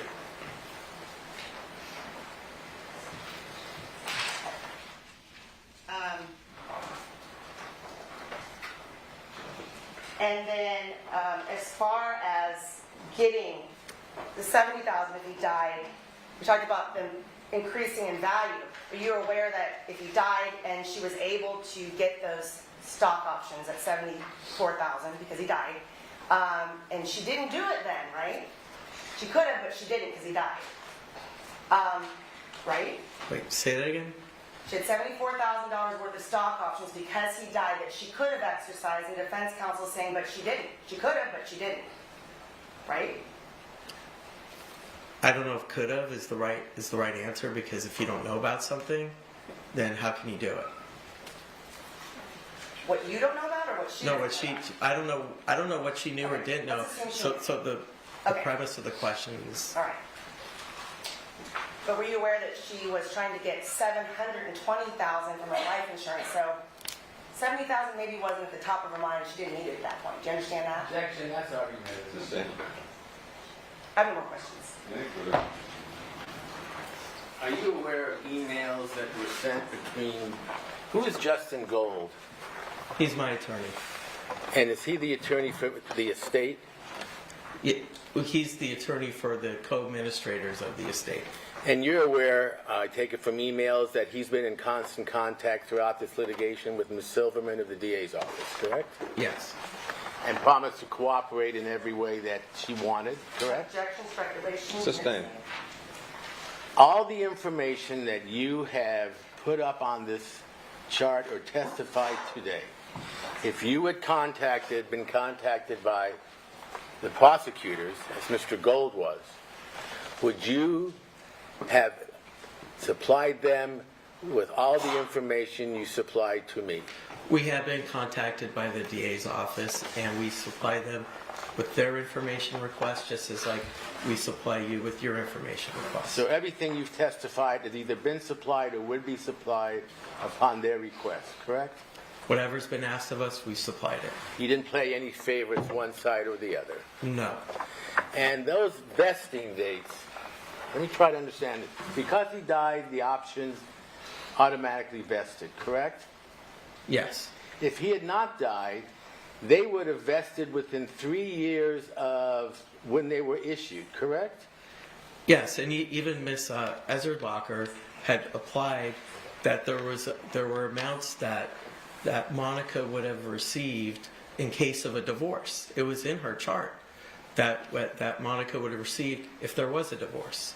So the first options were 2015. They would have vested in 2018, correct? Most likely, I haven't seen the plan documents, but presuming. And the other ones, before, other ones in 2019, correct? Yes. It's all 3 years later, and the other one's 2020, correct?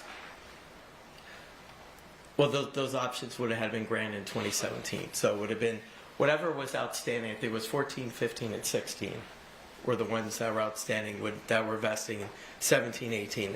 I'm sorry, would have probably vested in 17, 18, and 19. Oh, so by 2017, some would have vested. By 2018, some would have vested 2019, correct? That's correct. So if they'd gotten divorced, she could have exercised them as community property in any of those years, correct? Yeah, according to Ms. Ezerbacher's chart, there were applications of funds that would have gone to Monica, of those application of proceeds that would have gone to Monica. Okay, but upon Fabio's death, she's the only one who could have exercised these options at that time, correct?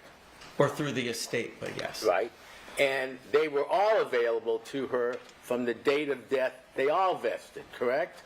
Yes. And in 2017, 18, 19, did she seek to exercise any of those options? Counsel, we've been through this. Can I have an answer, or am I last? No. He answered. Okay. Thank you very much, Your Honor. Thank you. Anything further? Well, no. Thank you, sir. You're Thank you. excused. All right, let's take about a 10-minute recess. The evidence implies. See you back here in 10. Counsel present, jury and also present. Mr. Austin is still under oath. The defense may continue.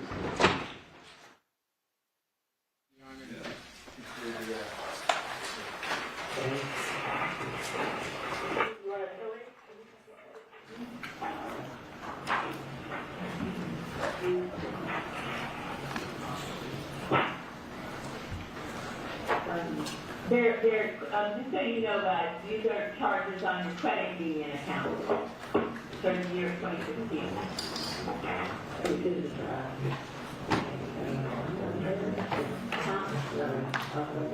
Yeah.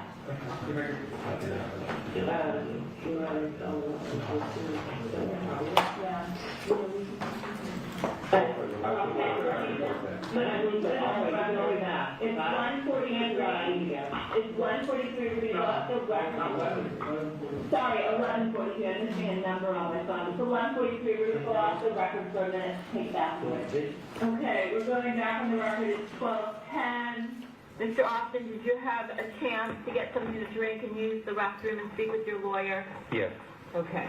Before we broke off, we were talking about the night of January 22nd when you initially were supposed to commit the murder of Monica's husband and you said you went to some kind of a strip mall. Showing you some, let's see, showing you Exhibit 34. Is that the strip mall that you went to? Yes.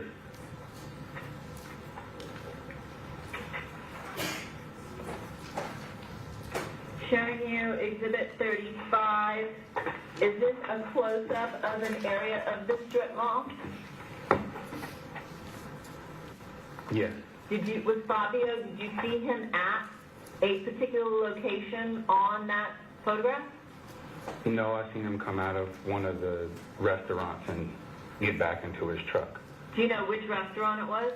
It was like a faux Chinese restaurant. Is that the place that we see in Exhibit 35? Yes. And where was he parked? In the across in the parking lot. Okay, I want to show you. Let's go back to. You said the same, aren't they? This just showed more of this side, because you couldn't tell the parking on this side. Okay. See, I think this is a better view right here. Showing you Exhibit 34. Is there anywhere in that photograph that you can point to or put an arrow as to where his car was? The vehicle, I think, that we looked at before, which was Exhibit 21, which I will find for you. Yeah. This truck was parked kind of catty from the restaurant. So maybe 23 steps From the restaurant? from the restaurant into across from in the parking lot area. I'm going to ask you, I'm going to give you a red pen if you want to write an arrow to show approximately where he was parked, this being Fabio, the victim.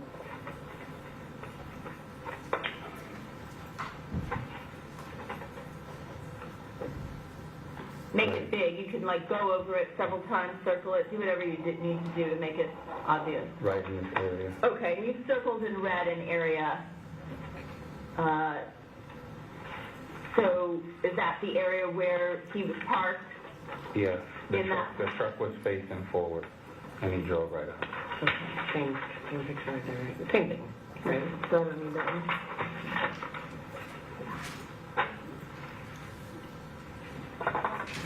But yeah, okay. Showing you. Did you need this one then? Well, where were you? Showing you Exhibit 36. Does this assist us in figuring out the location where you were standing Well, start with, you parked or somewhere. parked?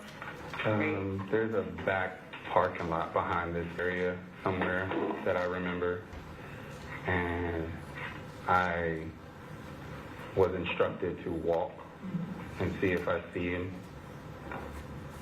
in between the pillars. And when I walked down, I saw the truck that I was instructed to look for, and I turned and walked back, and that's when I saw him, the victim, come out to his truck right in this area, and I just walked back into the parking lot, into the back area. Do you want to just make a big circle around that area that you said where you saw? I have a highlighter. Yeah, green highlighter. You want a green highlight in green. That's perfect. The area where you walked, saw him, and then walked back.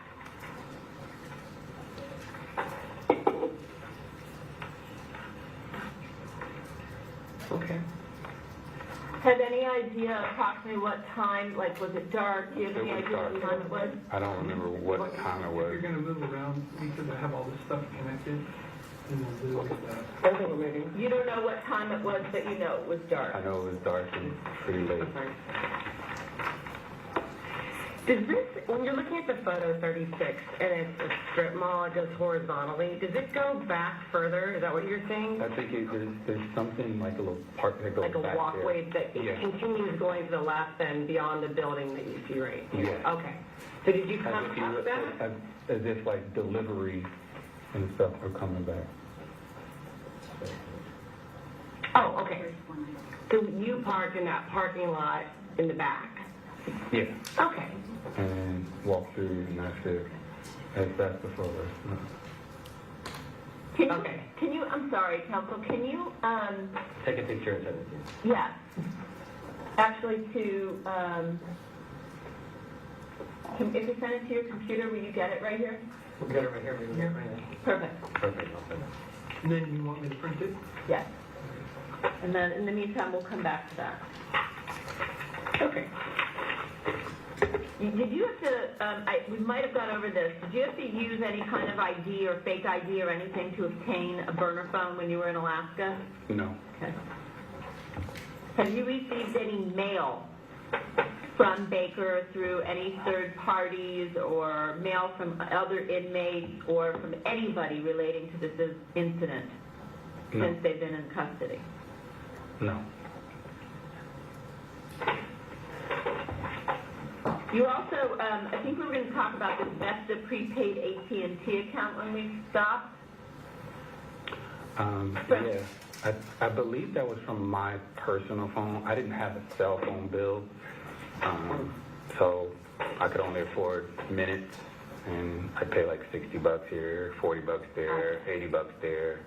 So was that what you were doing on your personal cell in 2016 prior to this murder? Yes. When you were actually at the scene of the murder in the Sementilli home on January 23rd, did Baker make any comments about anything in particular in the home? No, he didn't talk. Okay. Just told me, go to the garage, and then that's where I waited. Did he ever talk about wanting to find anything in the house? No. Did he ever talk about any kind of object in the home that he was interested in getting into or taking? Yeah. What? Prior to, I remember him talking about. Prior to what? Prior to going to the house, I remember him saying something along the lines of, he either had the code to the safe or Monica was going to leave the safe unlocked for him to just go in it. I don't know which one. How do you know that? That's what I overheard him saying to me. To who? To me. you or to Monica? To me. Do you know where the safe was? I'd never seen, like I said prior, I'd never seen the house other than that area and the patio. Did he ever say to you where the safe was? No. Not that I could recall. Do you think about what was in the safe?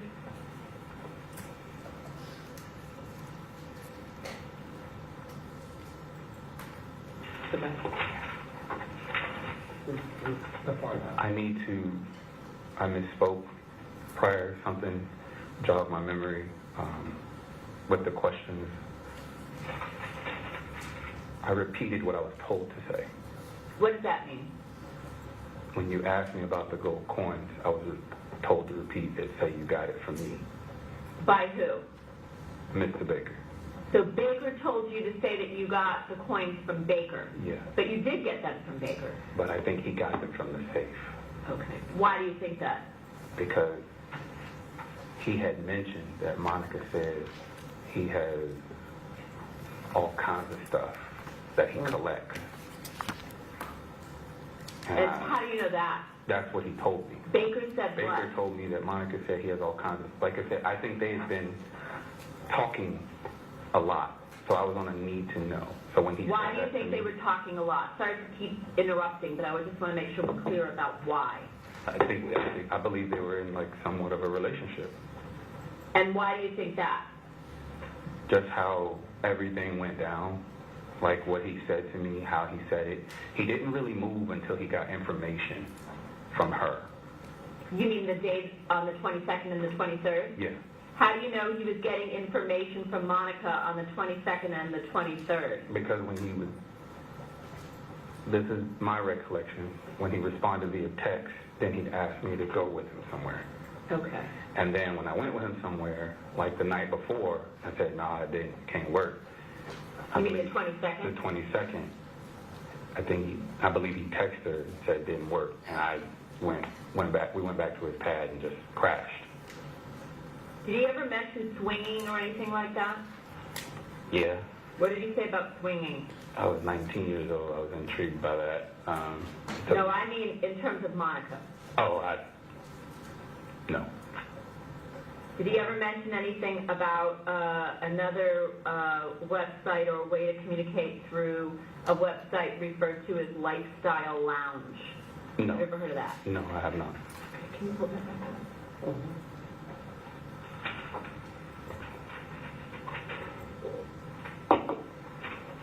Oh, when you went to the Sementilli home the first time with Baker, was that sometime in 2016? Yes. And did Baker tell you what the purpose was of having you go to that home? That's the night you said she bought pizza from Domino's and you slept on the couch? Yeah. Did he tell you why? He didn't tell me why, but when we left, he said, "Remember that layout." Did you walk around the house? No. I walked. I can't think of it.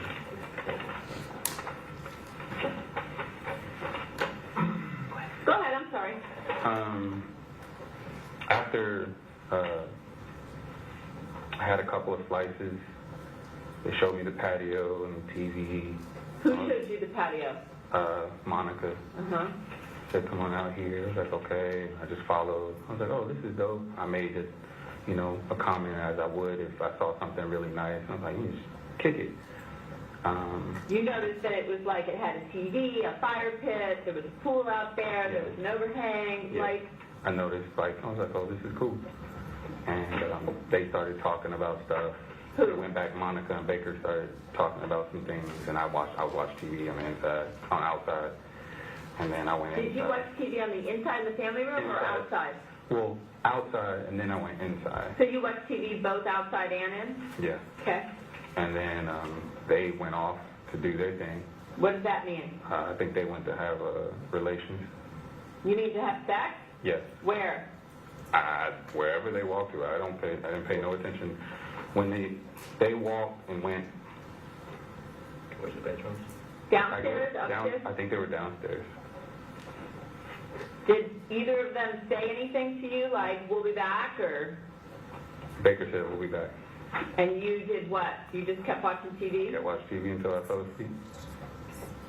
Why do you think she showed you the patio? Was there anything related to like what was going to happen? Was it just like a look at the patio? Like, Hey, look at my house. okay. That's how I proceeded. Look at my house. Yeah, there was no talk about, because obviously it ended up happening on the patio. Did Monica ever mention where Fabio was or whether Fabio was out of town at that time, or did Baker ever say anything about where Fabio was at that time? No. Did Baker ever tell you that Fabio traveled a lot, or did Monica ever mention that Fabio traveled a lot? Baker mentioned it.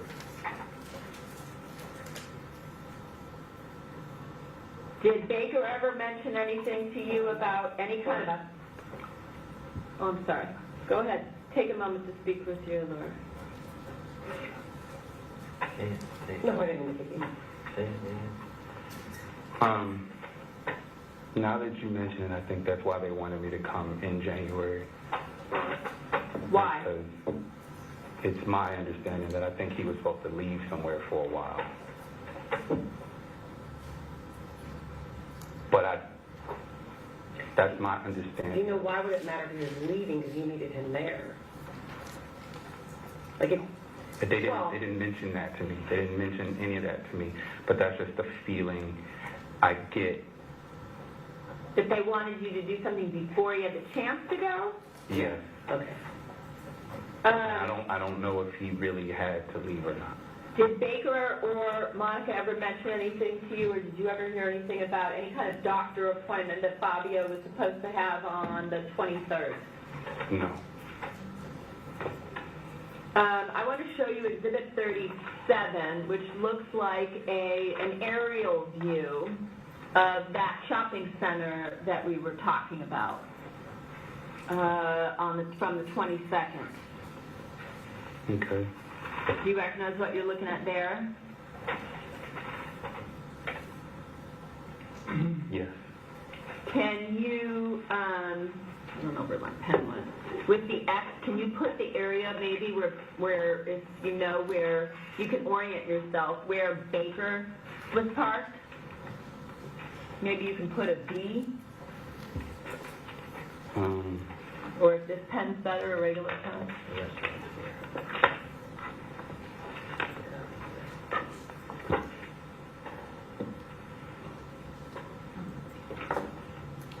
Okay. Might be better a blue felt.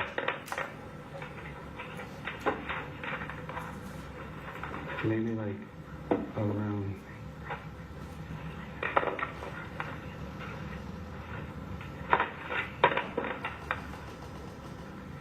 Maybe like around this area. I think that's a dumpster. So somewhere. Can you circle it? Because it's so hard to see where.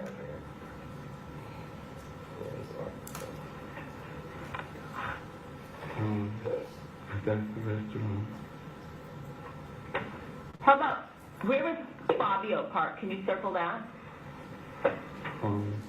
This area here. Okay. So basically right in front of the shopping center. And where, can you put an X for Baker would be behind? Or the approximate area where you think he was? Maybe like by like a wall. There's a wall here. Okay, you're pointing to an area behind the shopping center where it looks like there's some dirt and maybe some trees or shrubs.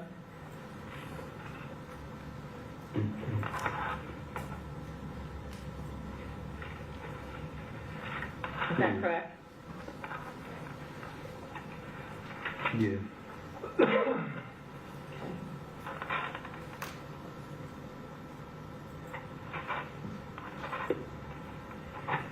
Now you're taking the green pen and you're making a line. What is this line that you've made that comes from the back parking lot area through some sort of breezeway along the front of the shopping center? What is that? I believe this is just where I walked and That's where I your was path. supposed to, like, just see if he was there. Got it. That's your path. And then I walked back. Okay. And Baker, believe that's it. was Baker still waiting where you've made like some kind of a star or an X in the back behind the lot? Yeah. Behind the shopping center? He's parked somewhere. I can't give you specifically where he's parked, but Okay. he was parked back here somewhere. All right, thank you. When you were given gold coins from Baker, when did that take place? Was that actually at the house? Was it in the car? Was it later at his apartment? It was in the car just before he dropped me off at the shuttle, and then he told me Monica wanted them dead. Here, take these. He said, okay, so when Baker dropped you at the shuttle, he said what? He said Monica wanted them dead. Here, take these. Don't worry about anything. Let me know when you land. And when he said take these, he handed you what? A handful of gold coins. And did he tell you what he believed the value was? He told me this is the value because these might be worth like $10,000. That's what Baker said? Is it in a roll? Because one time you said something about a roll. Yeah, it was like a little. It wasn't. I didn't stretch my finger. Okay. Long. It wasn't like it was like a little. It was heavy. Like how they bind up like coins when you take it to the bank or Yeah. something? Like that kind of roll? Mm-mm. No. It was like a plastic. Well, so yeah, like you take it to the bank. Okay. Like they're stacked, kind of They're stacked bound. and Okay. they're bound. Was it opened at all? Or was it just still tightly? I don't remember. Approximately how many coins did he give you? I want to say about 10. Mm-hmm.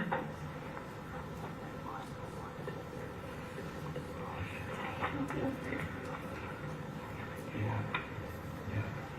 What's this thing? Yeah? When he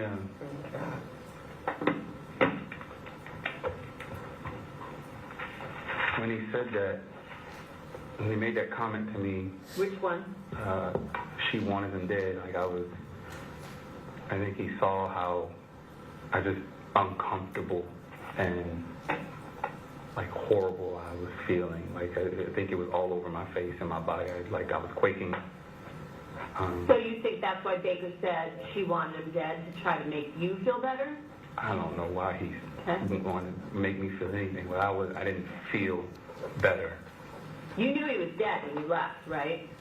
I mean, he wasn't, you stabbed him in the neck, Baker stabbed him in the neck, right?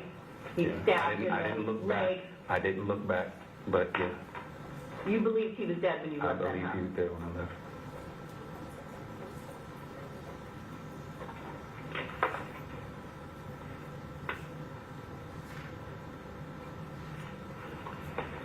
There's a recording I want to play for you, and I think the date on this is what, Corey? Is this from July of 2019?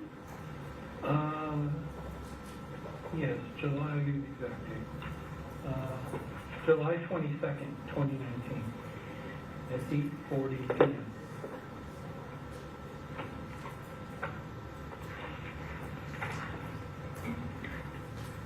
And you don't have to take this down, Sarah. Hey, Chris, how are you? Missed your call a couple times. Need you to give me a call when you get a chance. Really got to talk to you about some stuff that's really urgent. Take care of everything. So in that voice message, do you recognize who that was? Yeah, that was Birdsong. Okay. So he called you and he said that he called you buddy. He said he needed you to call him, that it was very urgent, and that he needed to get some information to you. Do you remember what that was regarding? July 22nd, 2019. Did you tell her that? Did you tell her? I might have. Yeah. Okay.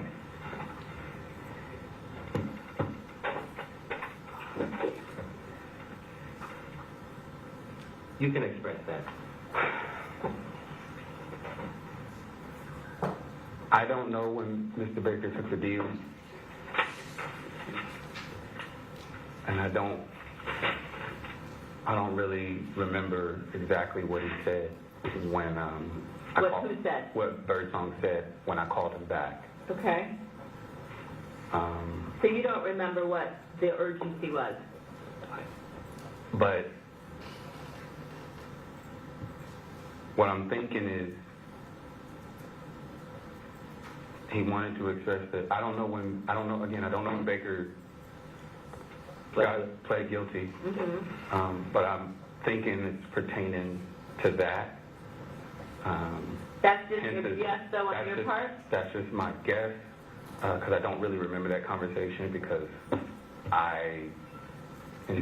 Because, as you expressed to me, once Baker had pled, Birdsong reached out to you to tell you that he pled. Yeah. And this was around the same time when Birdsong expressed, quote, that bitch is now trying to act like she didn't know. Is that correct? Yeah. And she knew, which led me at some point, again, I try not to think about it, but at some point it led me to believe that they had talked in the past. Who's they? Birdsong, Baker, Monica, all at once. Okay. Did you ever directly talk with Birdsong about his frustration with Monica acting like she wasn't involved? Like we're talking? Yeah. No. Nothing about it.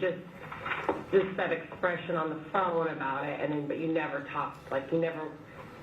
When he started telling me about it, he's like, that bitch knew, but everything's fine. Don't worry about nothing. And he just continued to coach me like, don't worry about anything. And he would constantly check in on me, text me, Merry Christmas, Happy Thanksgiving, eat good, you doing all right? Mm-hmm. Tell me about, the girls. What girl? Do you think that His you were daughter. still talking to Monica though? I don't know. I didn't really. You didn't value that? I didn't think about it. Did Al tell you that he knew Monica, that he had met Monica? Yeah, he told me I met her When did he tell you he met her? when we was in Vegas. You mean in July of 2016? Yeah, How many times in July, he didn't 20? say. They didn't say when they, like, how often they hang out and talk. Well, when I show you Exhibit 19, this is a photograph of Monica. Looks like she's wearing a bathing suit top. Al is probably, I can't see if he's wearing shorts, but no top, and Baker wearing a T-shirt. Yeah, that's them. That's the three of them together, right? That's three of them together. But I don't know how long they had been in conversation, cahoots, and talking and stuff like that. Did you ever, when you were with Al, did he ever get any calls that you believed were from Monica at the time, or texting with Monica at the time? Anything between the two of them communicating that you know of? They wouldn't have told me if they were. Okay. No. Do you know a guy named Roger Brown? I think we talked about No, him a couple I don't know Roger Brown. Have you ever heard of either Al or Baker mentioning somebody by the name of B? Yeah. And what, if anything, did they say about B? Nothing other than, good dude. If I need anything, he got me. I say, okay. But you don't know who he is to know? No. No. B, actually, I probably would have met him once or twice when I lived in L.A. with Baker. And, Do you know what he looks like? short? Do you know where he lives? Nope. Do you know if he was someone that worked with Baker or in clubs or anything like that? Like, do you remember anything about this B guy? Other than when Baker needed something, he got it. A club spot, a VIP spot, parking spot. But you're just guessing, right? Because you're saying probably, because you don't Yeah. even I don't really have any whole relationship with this person at all. see.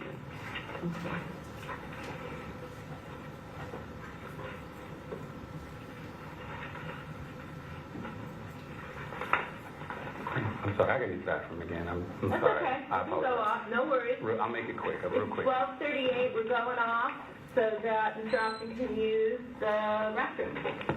All right, it's 12:43. I think we're going to go back on the record now. Did you have a chance to use the restroom? Yes, I did. Thank you. Okay. Are you comfortable enough to proceed? Are you comfortable? He's apologizing if you're singing too loud. But You didn't sing too loud. Are you comfortable enough to proceed? Yeah, I am. Okay. Did you come more than one time to LA to go to Vegas with Baker in 2016, or only that one time? I think it was only that one time. Okay.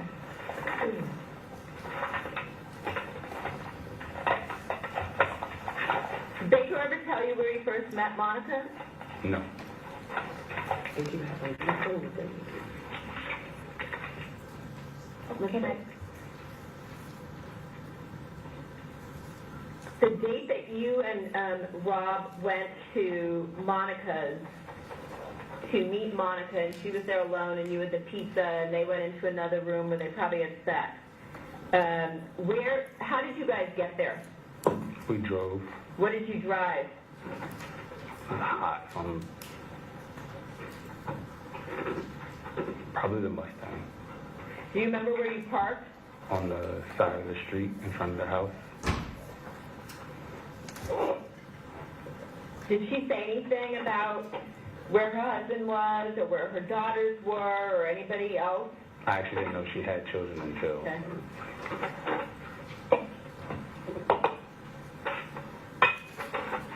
And you said you were in the kitchen eating pizza, but you never saw the If you remember, screen of the surveillance cameras on the counter? Never saw that. Mm-hmm. If I were to show you, you were saying? You were about to say. Just the kitchen and the living room area. I remember walking in. I remember the pizza being on the thing. On the counter? On the counter. And then, we went outside. And then came back inside because we just came back inside. And then I went and watched TV. Baker's like, you good there? I was like, man, I'm cool, whatever. Mm-hmm. So, we know when was the very first date, if you can give me month or year, when was the first date that the conspiracy to kill Fabio came up? I don't remember. Was it was it before you went to Vegas in 2016? Before July of 2016? No. So you think July 2016 was the first time when you were in Vegas, when you went to LA and then you and Baker drove? Yeah. And have you thought at all about what we discussed a couple days ago in terms of whether or not you did or did not meet Monica when you and Baker went in and stayed with Al and went to the Aria in July of 2016? I have actually been thinking about that since DA Heather asked me, and I've been trying to get a visual, but outside of the fraternity that I don't really remember that Aria Hotel, but like as I stated, I might have, and I just don't remember, like, seeing her. So you don't remember if you met her or not? I don't remember if I met her or not, but I might have. If you did, it would not have been in Birdsong's house, though, right? No. If you did meet her, it would have been outside a hotel or somewhere. A lot of distractions and stuff, like I was legit, like. But you do remember going to the Aria because we talked about I do remember going to the Aria. He always took me to like places. Who is he? Baker always took me places, so it wasn't uncommon for me to like hit a hotel and then hit another hotel, and and then like my memories. Like as we speak, I'm trying to think, and so like sometimes I'm not even like that image left me as I'm trying to continue. Okay. Showing you 38, do you recognize this? Yes. And what is that? The picture of the kitchen. And if I show you what we looked at the other day, which was Exhibit 14, is that, again, another picture of Monica's kitchen from a different vantage point? Yes. And would this be this blue with the white top, would that be the island area where you guys had pizza? Yes. And then looking at the background in 38, that being past this dining table, that being the family room area that we talked about the other day? Yes. And I don't remember that table being there. the dining room table? I don't remember that being there, but it might have been. Showing you 39, another area of the kitchen. Do you recognize the screen that you see there? Yes? Yes. Did you pay any mind or any attention to that at the time? No. Not when you were there for the first time and not when you were there to kill Fabio on the 23rd? Not even a little bit.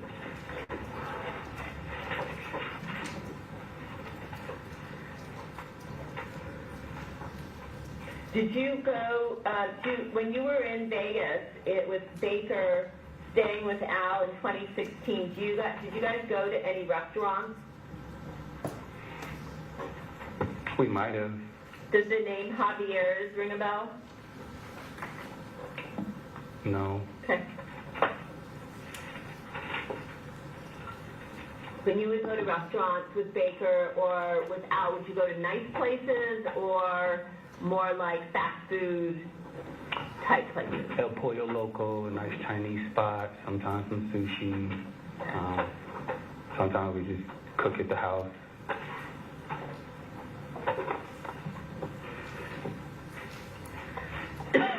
Had you ever used an encrypted app before this murder? No. Any time in your life had you ever thought to use an encrypted app until it was brought up to you by Baker? No.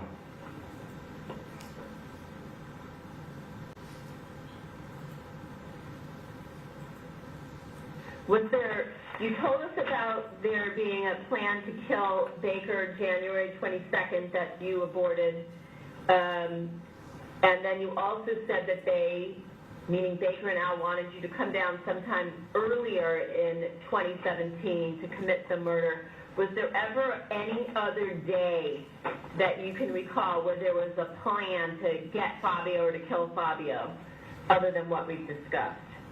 No. Any other aborted plans? No. Was there ever a plan to kill him while you were in Vegas in 2016? No.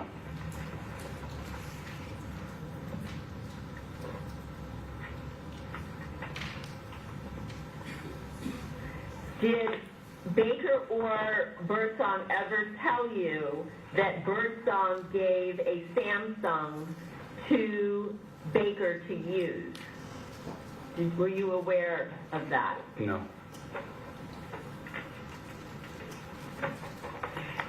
When you were with Baker in, let's say, July of 2016, do you recall how many phones he had? He was at a job 2, maybe 3. So you're saying Baker usually had Not 2 to 3 Baker. phones? You said who? Baker. Baker usually had 2 phones. As long as you've known him? Yes. And why 2? He always told me 1 for business, 1 for personal.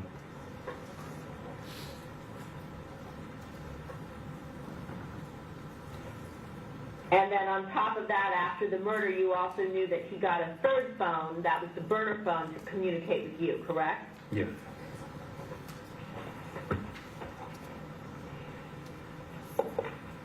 Do you know anybody by the name of Kenneth Walton? Yes. Who's Kenneth Walton?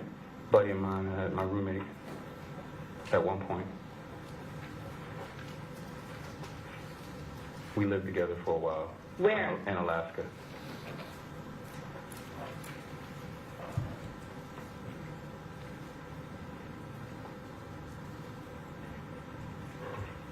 The day before you fly out to LAX to help Baker commit the murder of Fabio, you made multiple calls to this person on January 21st. In fact, it looks like he was the last person you called before you flew into LA.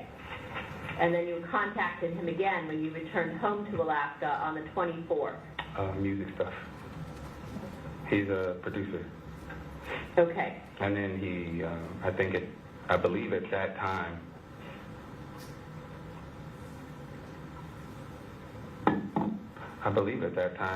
he had lost his apartment and we were living together again. Is he somebody that you would, or that you did confide in about this murder, that would corroborate anything about your, no? No.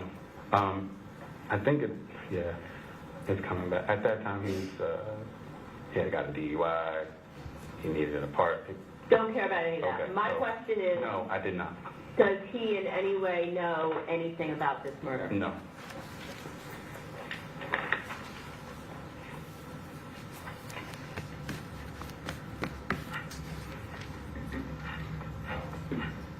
Did you ever ask Baker why he or Monica wanted Fabio, Monica's husband, dead? I never asked. Because why? You didn't want to know? Baker told me the less I know, the better.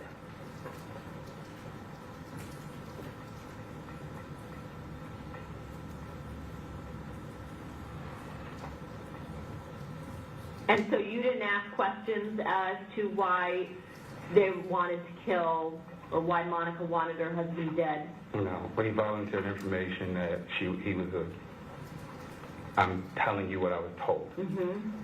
He's abusive, she doesn't like him, she wants him gone. And all I said was, oh. And when, with respect to all those excuses, did the mention of insurance money come up? Before I landed. So, was it before you December. came? December of 20... I believe it was in December. Baker mentioned insurance money? She's gonna get some money. Was And again, that... I'm saying what I remember via verbiage. Was there any conversation about insurance money in Vegas 2016? Not that I could recall. In December, that conversation about the insurance money, was that one of the 3-way calls with Birdsong? Mm-hmm. Yeah. Say yes. Yes. Did Birdsong add anything that you remember during that conversation now that it's coming back about, any more information that Birdsong partook in about the plan? Not that they would have told me. Well, you're on a three-way. I mean, it's two you while you're on the three-way. Oh, it means I gotta figure out where I was standing.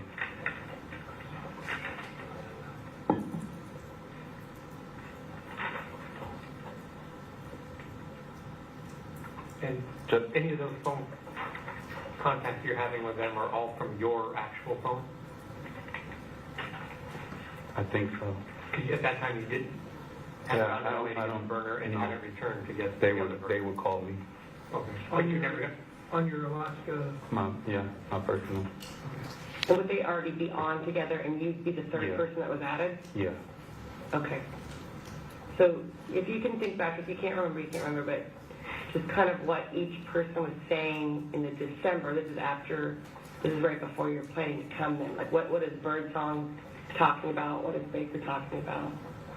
Just how to do it. And you gotta be quick. You have to. And who is that saying that part? I want to say it's Birdsong saying it, but Baker's like, he's kind of a big dude. Who said that? Baker did. You mean the victim? Yes. And Birdsong said you've got to be quick. If I can recall, yeah.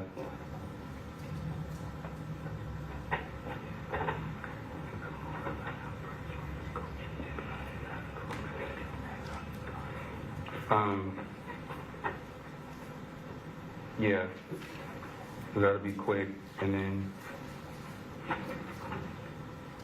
you gotta get him out of there. Get who out of there? I think at this point, Birdsong's talking to Baker about getting me out of LA. So if you do it, you gotta get it quick, and you gotta get him quick, and you gotta get him out of there. So we'll just schedule you like a 3-day weekend. Okay. And I didn't talk. I just listened. And But you never intervened and said, hey, I ain't doing any of this. Like you were, no one threatened you, right? no, it wasn't a threat. It was more like, don't worry about it. Mm-hmm. We got this under control. But you were used to going along with whatever Baker wanted. Yes, I mean, you had been working for him since you were a kid. pretty much. I mean, when he come to visit, he'd come visit my dad, and he'd ask me to do something for him real quick, and Southern Hospitality, yeah, you just... Did you ever say no to Baker? Other than the night of the 2020, No, not... second, when you not said I really. could do it? He never really asked me to do anything like that before. But on anything, when you had worked for Baker for all this time in his business with the adult film business, with all these women and all this stuff, you had never told Baker no. No. Everything he asked you to do, you did. Yes. So Baker knew that you would be... Ladies and gentlemen, we're going to take our adjournment this time until, as far as you are concerned, April 1st. Let me tell you what's happening and what I first...